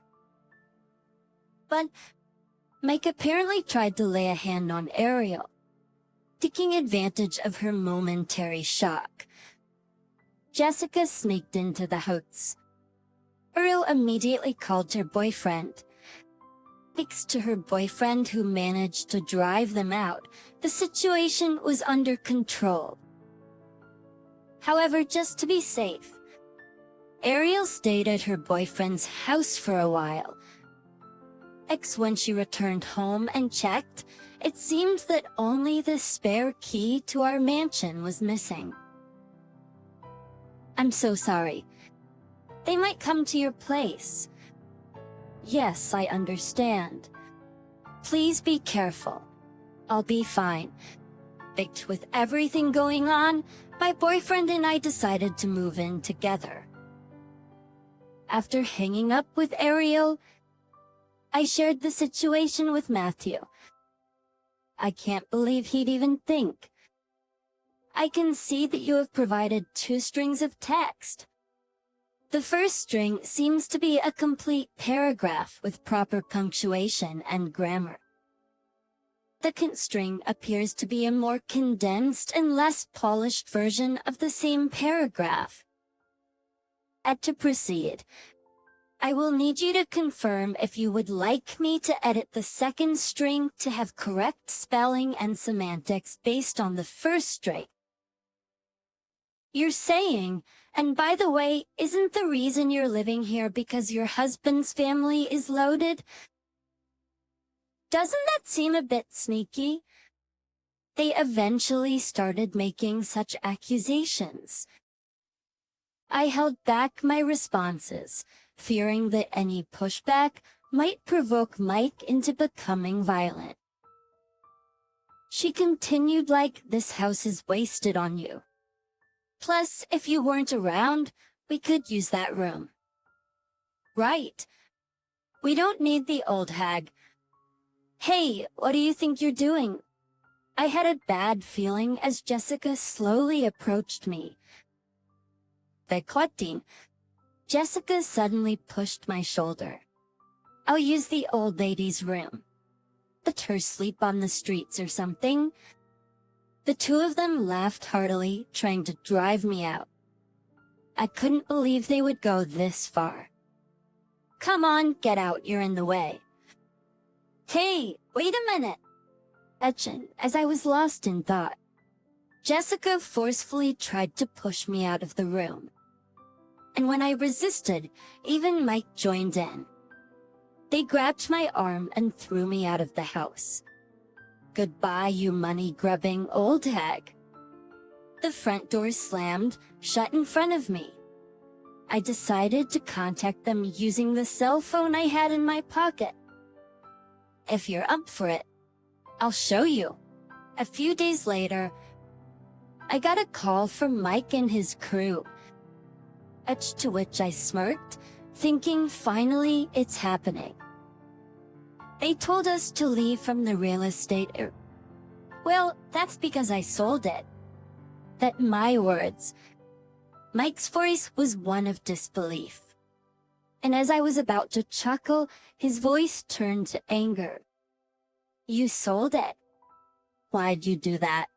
Well, if you're not gonna live in it, there's no need for it, right? I wonder if Jessica was listening. I could hear her shouting. Her voice alone was enough to make me chuckle. Don't just do whatever you want. This house was Dad's. It's under my name though? What? But Mom, you just spent all of Dad's money. Apparently, Mike had always been told by his mother-in-law that I was a gold digger, squandering Matthew's hard-earned money. So he couldn't believe the house was under my name. For the record, I inherited my father's real estate properties. Among them are luxury apartments. Just from those, I could live comfortably. Plus, I'm the CEO of a real estate company. I actually earn more than Matthew. So why were you always so frugal? Sure, our family has had money for a while. But spending it recklessly, that's just foolish. If you want to splurge, earn it yourself. That's how I was raised. That's why even during my college days, I worked part-time if I wanted something. And I told Mike and Ariel the same thing. Ariel always listened to me and diligently worked part-time. Actually worked part-time to buy what she wanted, while Mike simply got things from his doting grandmother and bought whatever he fancied. As for lessons, I was funding them because I genuinely wanted them to learn. Speaking of which, Jessica, can you hear me? What? Turns out, I know your parents. Ever since Mike and his family first came to my house, I've been taking action, relying on Jessica's claim of being a CEO's daughter. I investigated her family background. As it turns out, Jessica's family business was one I had dealings with in the past. I've let them know everything you did to me. I'll show you who you picked a fight with. Hearing my words, Jessica let out a gasp. I chuckled and hung up the phone. That was some reaction. Currently, I'm in Matthew's hospital room. He's been recovering well since then and should be discharged soon. By the way, after being kicked out, I've been staying with Ariel. But are you sure about selling it? What about our memories? Ariel, it's fine. That house was more like a vacation home anyway. Actually, that condo wasn't something we bought. It was part of my father's inheritance. Our new house is currently under construction. Hey, did you come by again? Ariel? Hey Dad, how's it going? Yeah, looks like I'll be discharged as planned. In that case, Ariel handed us a brochure. It was from a travel agency. How about taking a trip to relieve some stress? Upon hearing that, we both nodded in agreement. After Matthew safely got discharged, we coordinated and went on a long vacation. We turned off our phones during the trip, leaving only an emergency contact, and fully enjoyed ourselves.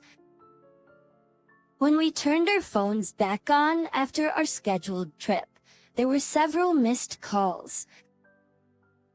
All of them were from Mike and his wife. Look at this. Mike sure does cling, doesn't he? True that. He really takes after his grandma in that way. As we were discussing this, we received another call from Mike. I decided to pick it up and see what he wanted. Finally got through. Where have you been all this time?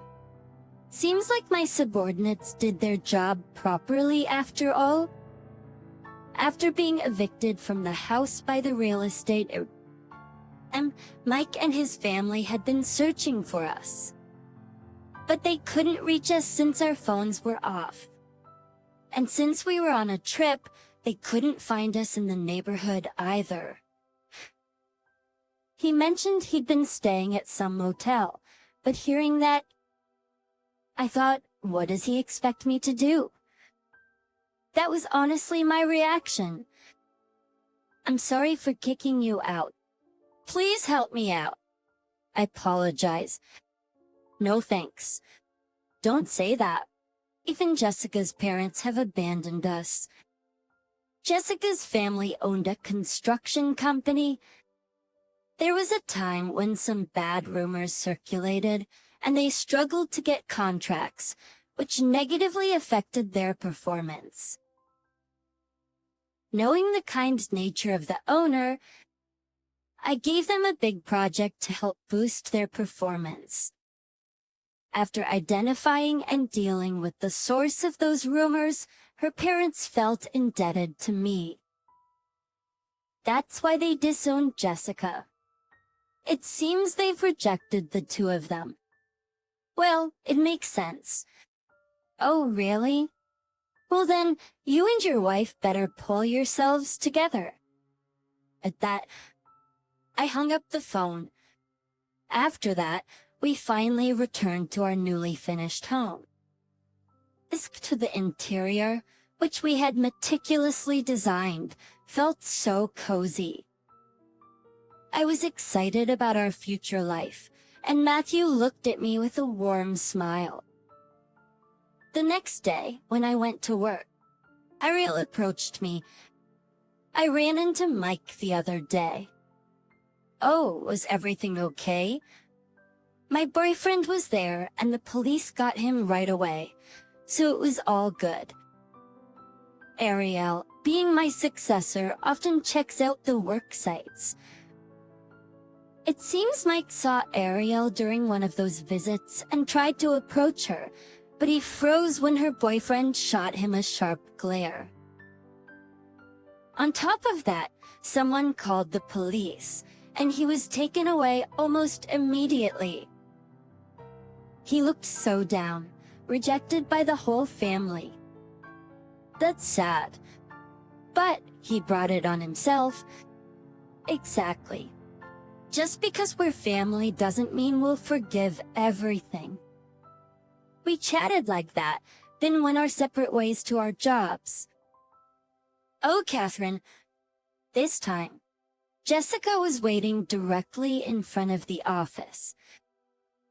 Now that Jessica knew who I really was, she tried to butter me up. "You're such an incredible person." I misunderstood before. I ignored Jessica and sent a message to Matthew, who had recently returned to work. It seems he got to leave work early since he's still recovering. He replied that he was already at home preparing dinner. Don't ignore me. It seems Jessica was getting pissed off from being ignored. In response, I just showed her a silent video. What? Watching the video, Jessica's face turned pale instantly. It showed her rummaging through a dresser in my room. Matthew and I had set up surveillance cameras everywhere and caught all her misdeeds on tape. That's just a misunderstanding. I also have evidence of you selling my belongings. The next thing I showed her was a listing on a particular online marketplace app.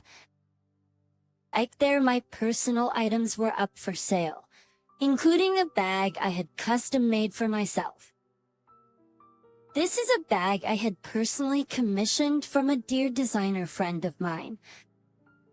Why is it being sold here? Shut up. It's everyone else's fault for not giving me money. When I indirectly blamed her, Jessica started to lash out. Luckily, the security staff immediately restrained her, so I wasn't harmed. Jessica was then taken away by the police. Later, it turned out that Jessica had damaged and knocked down some signs outside the company during her outburst and was arrested for vandalism. Jessica's parents apologized profusely to me. It's not your fault, so please, no more apologies. Just ensure she never approaches us again. I promise to forgive Jessica's parents on that condition. Afterward, Matthew, Ariel, and I headed to the police station. As we arrived, Mike, who had just been released, appeared. "You came to pick me up." "We didn't come for that. We just came to make a clean break." Mike's face lit up seeing us, but he froze hearing Matthew and Ariel's words. Then, the two expressed their long-held grievances directly to Mike. "You've always ignored our parents' wishes, but expect us to clean up after you. Aren't you ashamed? What's so great about being the son? What have you ever achieved more than me?" Mike's eyes welled up with tears as he faced their accusations. He looked to me for support, but I just coldly stared back. Afterward, Mike was thrown into Jessica's family construction business, where he's apparently now working at the toughest sites. He seems to be getting a harsh reality check there. Jessica will be joining him soon, her parents had mentioned. There's no escaping. Connections everywhere due to my diverse skills. Finally free from him. Yes. We don't have to be dragged around by him anymore. We were finally free from the presence of Mike. There is a bond as parents. However, with his grandmother, Mike labeled me as a gold digger and forcibly kicked me out. I just couldn't find it in my heart to forgive him. Just because we're family doesn't mean there aren't things we can and can't forgive. So, Catherine, it's not wrong to feel you can't forgive. Don't worry about it. Matthew, sensing how I felt, reassured me with those words. He's always on my side, always there to help me. I'm so grateful to have married him. Since then, we've lived in peace without the threat of Mike and the others. Mom, can you leave this matter to me? Yes, every experience is valuable. Give it a try. Ariel, who married her boyfriend, has been improving rapidly, showing off her talents. She might soon take over my position. If that happens, I want to retire quickly and travel with Matthew again.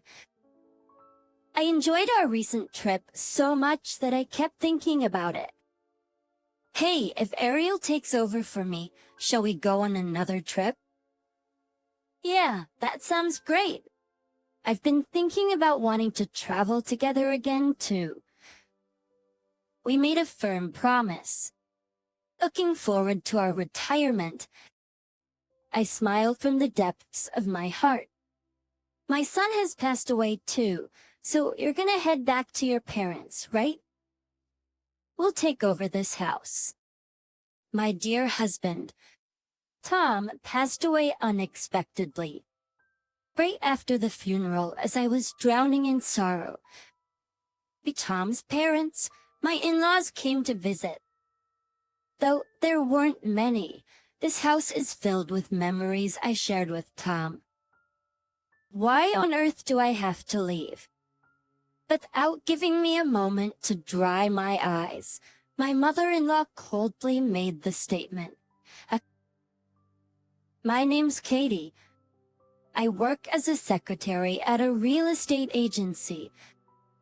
My encounter with Tom was through the real estate agency where I worked. He was the elder brother of my male coworker, Joe. The two brothers were very close, and since their workplaces were nearby, Tom often dropped by. Since Joe and I worked together in the same position, we became friends. Through him, I was introduced to Tom. Gradually, I started joining the brothers for lunch, and our time together increased.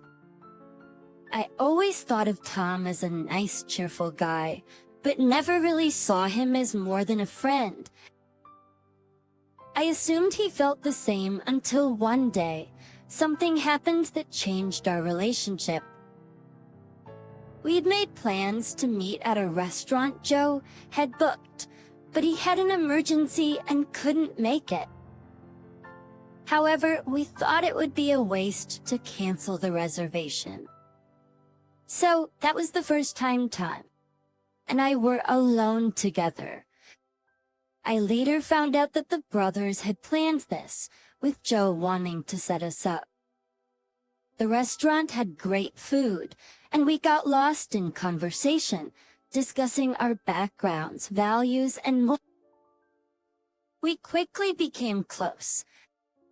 The more I got to know Tom, the more I was drawn to his warm smile. From that day, our relationship took a new turn. It didn't take long for us to decide to get married. If it wasn't for Joe's effort, this might not have happened. In that sense, I can't thank him enough. And then the day came when I met Tom's parents. I was nervous, but they welcomed me warmly. It's their thoughtful conversation put me at ease. "We're so happy you could come. We've been looking forward to meeting you. Katie, I've prepared lots of dishes hoping today would be special," had said my mother-in-law as she looked after me. As to Tom's parents, like him, were very independent and easy to get along with. I was grateful for the wonderful time I had at my in-laws. But throughout our interactions, they always supported our happiness without pressuring us about marriage or kids. There was talk of living together at Tom's parents' place, but Tom and I had plans to build our dream house. "Actually, my grandpa left me a house," I explained. Tom's parents listened intently and nodded. Being the only granddaughter, my grandpa adored me. He had even renovated the house for me before leaving it as an inheritance. He passed away right after settling the inheritance. The property was in a prime location, which had recently been redeveloped, causing property values to soar. But given my experience in real estate, I knew that it might be more beneficial to sell it to fund our dream home project. Although I'm grateful for my grandpa's love, he did tell me that I could either live in or sell the house, so we were considering selling. After getting married, Tom and I moved there. However, it was far from our workplace, and regardless of the great location, it was hard to continue living there. As we proceeded with the selling plans, a significant change came into our lives. Tom, who worked in sales, was transferred. He worked for a major company with branches all over the country. Even though we were newlyweds, they said he was the only suitable candidate, and since it was an official order, he couldn't refuse. I'll definitely be coming home during the holidays. Plus, my parents are coming over to visit. It's okay if you don't want to, but could you perhaps show them around? Your dad and mom are lovely people, so going out with them won't be an issue. But letting go of our home might take some time. Due to my work, it's decided that Tom would be relocating alone for work. His parents, it was all so sudden, but all I could do was suppress my loneliness and worry, waiting for the day we could live together again. Be true to what Tom had said, during the holidays, especially my mother-in-law would frequently visit. She told me that back in the day when her husband, my father-in-law, used to travel frequently, she had to bear the loneliness multiple times while taking care of young kids. You can create family memories even without kids. Why don't we go out? Maybe shopping will brighten up your mood. Let's go. Kitty, thanks to my mother-in-law, I never felt alone, and in fact my holidays became busier. A bit narrow at time. I started to notice some concerns. On my days off from work, my mother-in-law would almost always invite me out. I appreciated it, but by the end of the month, her invitations became rather forceful, paying no mind to my fatigue or household chores. When I'd say, I'd like to rest this week, she'd frown as if I'd said something unreasonable. But isn't it fun to go out together? Or are you saying you don't like hanging out with me? No, it's not that. But you've been taking me out every week. Don't you need a break too? She looked sad. No matter how much I tried to clear up the misunderstanding, she wouldn't listen. But as soon as I gave in, she'd flash a bright smile, acting as if she'd forgotten how persistently she clung to me. My doubts about her behavior grew over time. The places she dragged me to often involved high expenditures, constant shopping at brand stores, and expensive meals, and she'd set it up so I'd have to cover the bill. She would often leave the store early, and I'd be left with no choice but to pay. She'd neither thank me for the payments nor reimburse me later. Sure, we own our home and my salary is decent, so savings aren't a concern. But Tom and I have always been frugal, so her extravagant behavior felt out of place.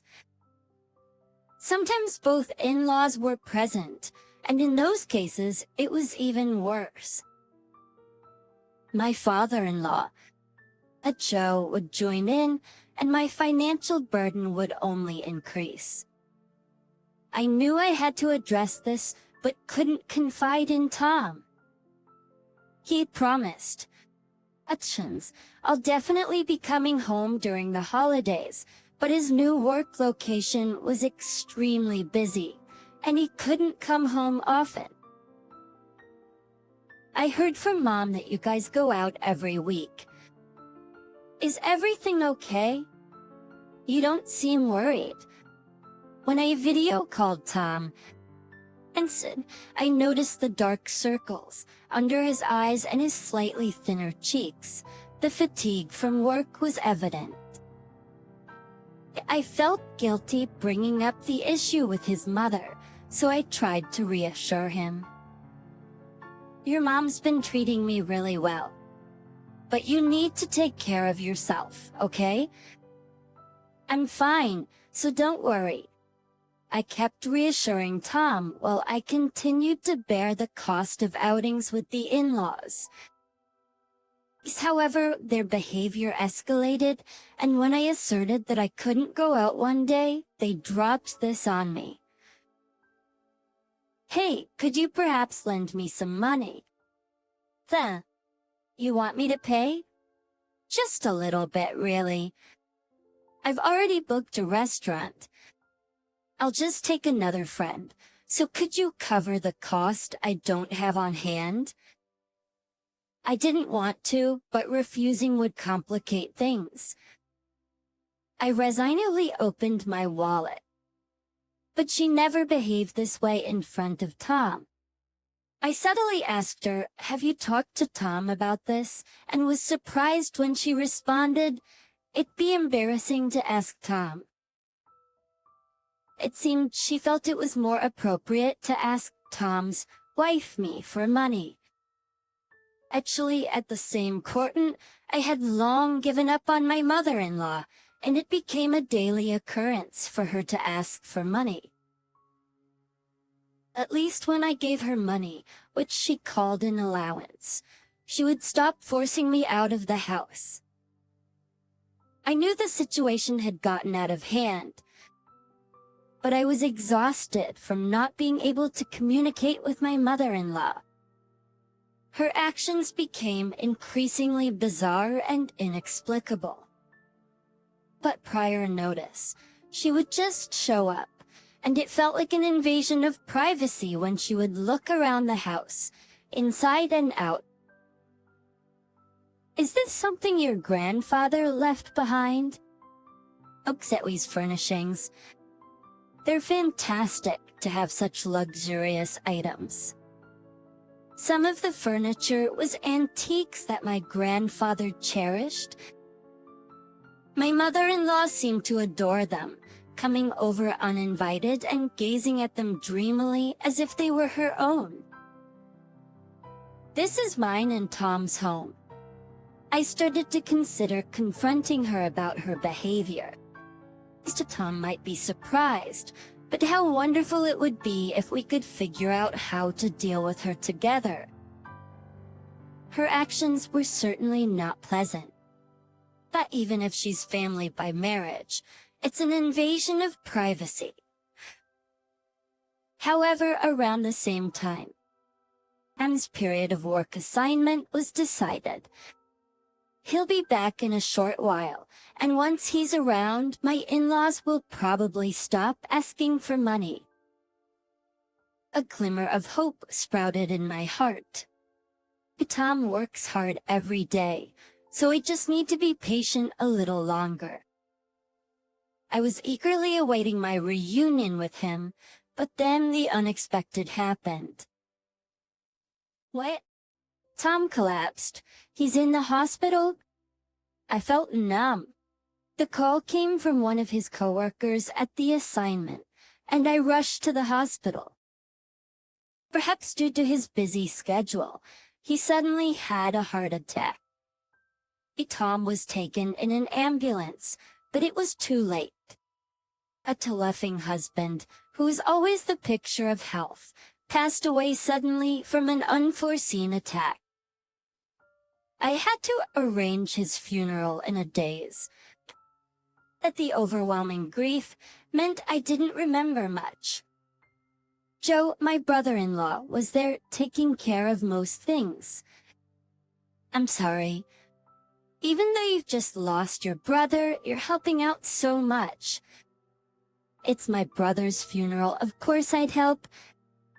Or importantly, are you okay with the property? Is the house all set? But towards the end of the funeral, while we were tidying up, I chatted with Joe. I nodded and responded, everything's in order. A few days after Tom's funeral, both of my in-laws visited. However, it was clear they weren't there to console me. It's a pity about our son, but we're here for you, so don't you worry. For some reason, my mother-in-law had a smug grin on her face. But to my astonishment, she had arranged for a moving truck, packed full with furniture and items from their home. I was so shocked and confused that I couldn't speak. This certainly looked like a move.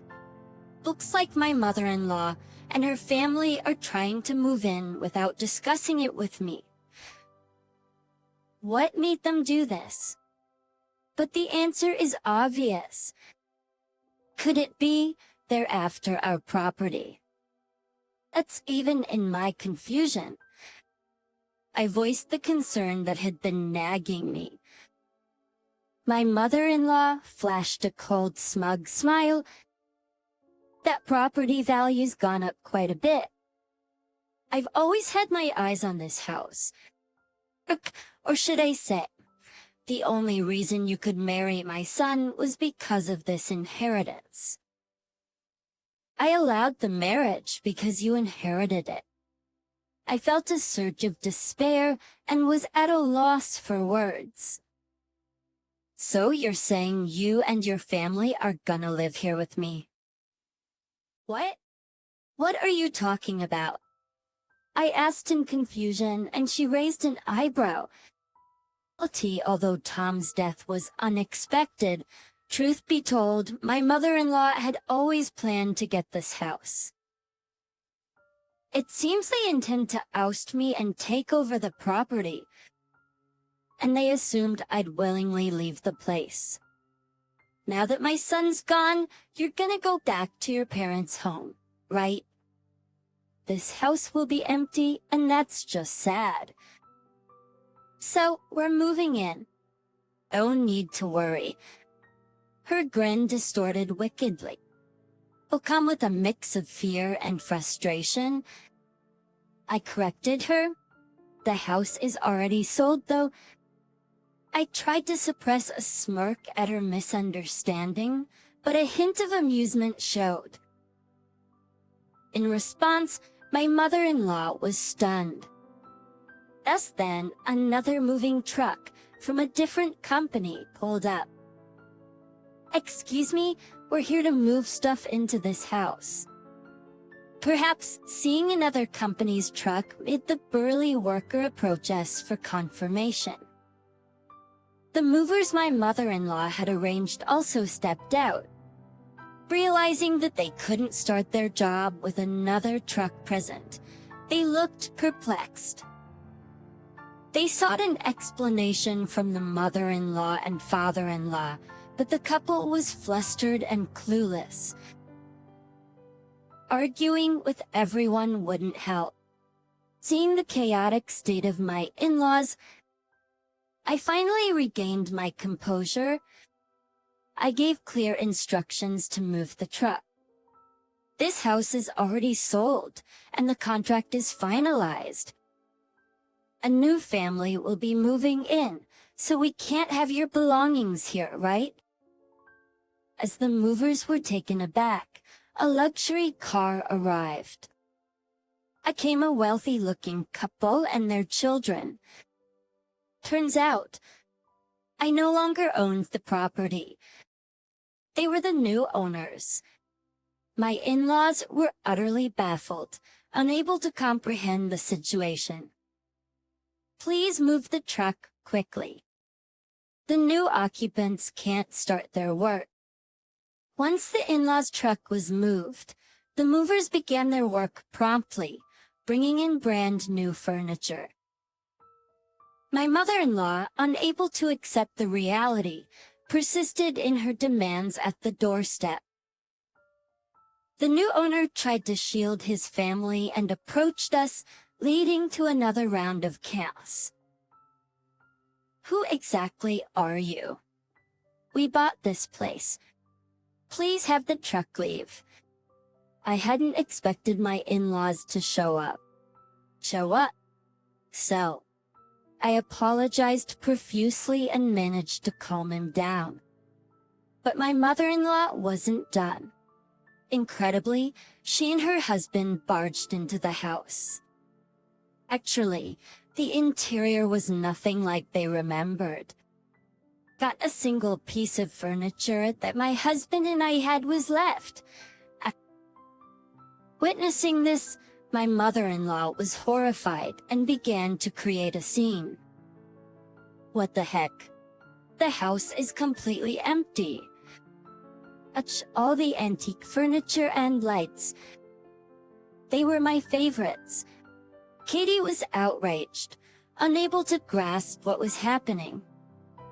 When the new occupants threatened, "I'm gonna call the police," her jittery father-in-law quickly fled, pulling his wife along with him. So once they distanced themselves a bit from the scene, the heated mother-in-law cooled down a bit and quieted. But for now, I apologized to the new occupants first, given a warning that there might be more issues in the future. I was allowed to go after noting down the names and addresses of my in-laws. I was drained but still had to explain things to my in-laws. Returning to them, I calmly informed that we had already moved out a few days before Tom's passing. This house was originally planned to be sold with the land, just as initially planned. This is Kate's. We had to hold off once due to Tom's work assignment, but the smooth progress had a certain backdrop. The person who supported our decision was Joe. I was perplexed by the change in my in-laws, who started asking for money, but I didn't want to worry Tom, so I kept it to myself and had been sulking. Joe, who realized this, came to my rescue. He apparently had a rough relationship with our family in-law and promised to help whenever I was in trouble. I didn't want to strain my relationship with my husband or my in-laws, so I trusted Joe, who promised to keep it a secret, and decided to consult him about everything. Upon hearing my story, he was furious at his parents. Besides being Tom's younger brother, and also a colleague at my workplace, he understood their scheming very well. And for Joe, his brother Tom was the only family he had. He considered me, Tom's wife, as family as well. Heck, I think our parents either plan to live in that house or cleverly kick the two of us out and claim it for themselves, he said. According to Joe, both of our in-laws have a lavish lifestyle and are pretentious, resorting to any means necessary. Especially the mother-in-law, who acts like a lovely lady on the surface, but in reality only thinks about her own convenience, being quite wicked. The stories Joe, their own son, tells about them are quite shocking. Tom probably never got to see this side of them, since he's the eldest, and they'd act differently in front of him.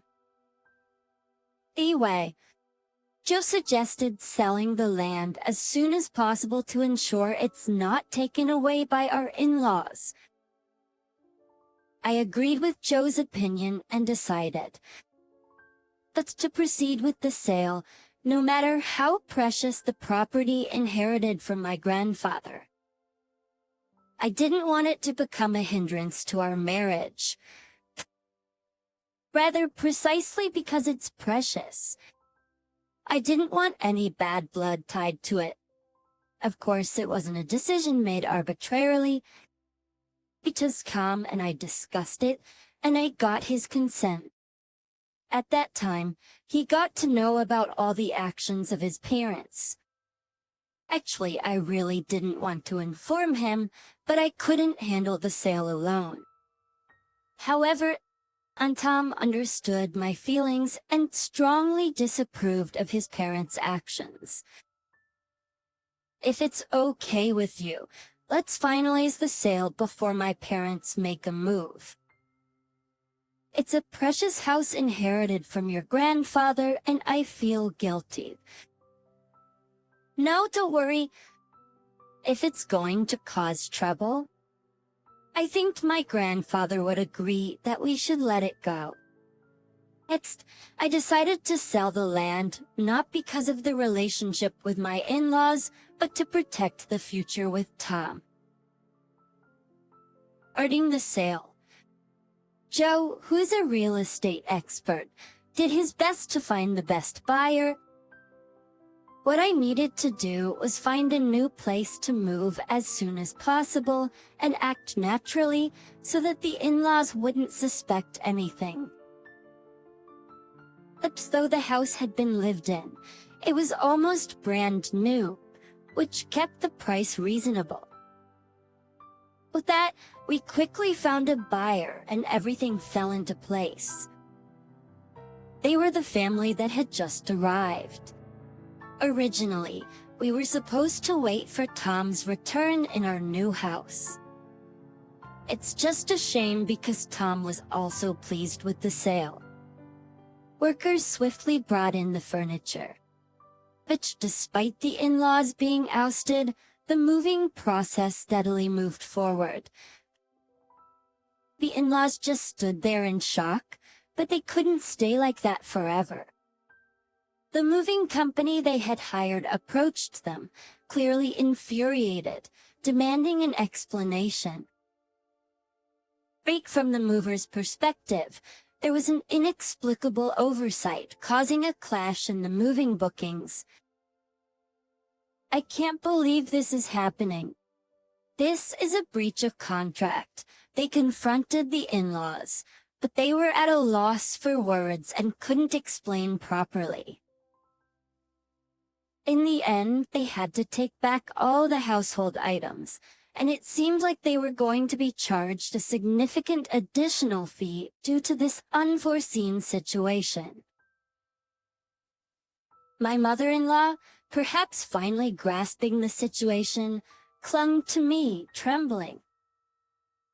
This is the home of my eldest son's wife, our home too, right? This isn't normal, is it? She desperately tried to make excuses to persuade me, but I ignored her, took only my belongings, and left. The property now belonged to a new family. It wasn't even mine anymore. so there was nothing for me to respond to. The memorial service for my husband went smoothly. Although I did encounter my in-laws, they seemed like they wanted to say something about the house. But they just whispered amongst themselves and left. I didn't feel any obligation to communicate with them anymore, so we barely spoke. I lived my days in peace, in the new home, in the small house where we were supposed to start anew. I faced the grief of losing my husband, Tom. I had a significant amount of savings from the sale, but with Tom gone, my plans to build our dream home vanished. I returned to work, and immersed in the precious memories with Tom, began to focus on healing and moving forward. Thus, on the other hand, it seemed that my in-laws, especially my mother-in-law, had been harboring deep resentment. I didn't want to deal with them anymore, so I didn't inform them of my new address. Being unable to interact with me further intensified the dissatisfaction inside my mother-in-law. She was too proud to go to my brother-in-law, with whom relations had soured, and she didn't know where I lived either. But the stress piled on, and eventually she lost her balance. One and fateful night, she attempted a heinous act by spreading gasoline around the sold house. Fortunately, a nearby resident found her suspicious and detained her. The police were alerted, and it was found she had also prepared paper and a lighter. She was arrested on suspicion of attempted arson. The man who almost had his house set on fire was extremely furious when he recognized her as the woman who had stormed in on the moving day. He was adamant about pressing charges, and I was informed. I apologized, but that was for the horrifying experience of almost being a victim of arson. There was nothing I could do about my mother-in-law's actions. In the end, she couldn't avoid being charged. And due to my repeated apologies, I managed to get forgiveness on the condition that such an incident would never happen again. Having grown up spoiled and never experiencing hardship, my mother-in-law had always gotten what she wanted. That's probably why, when she couldn't have that house, her frustration led to a twisted envy. She began to resent both the house and the land, which drove her to crime and eventually landed her in prison. Her husband, who should have been her pillar of support, fought constantly after her arrest and ultimately decided to divorce her. Thus, when she was released from prison, she had no home to return to. But one could say it was the result of her choices.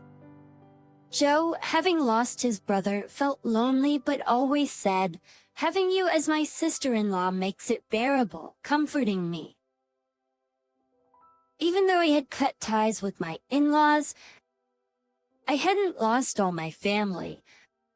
For Tom, who I believe is watching over me from heaven, I decided to live each day peacefully.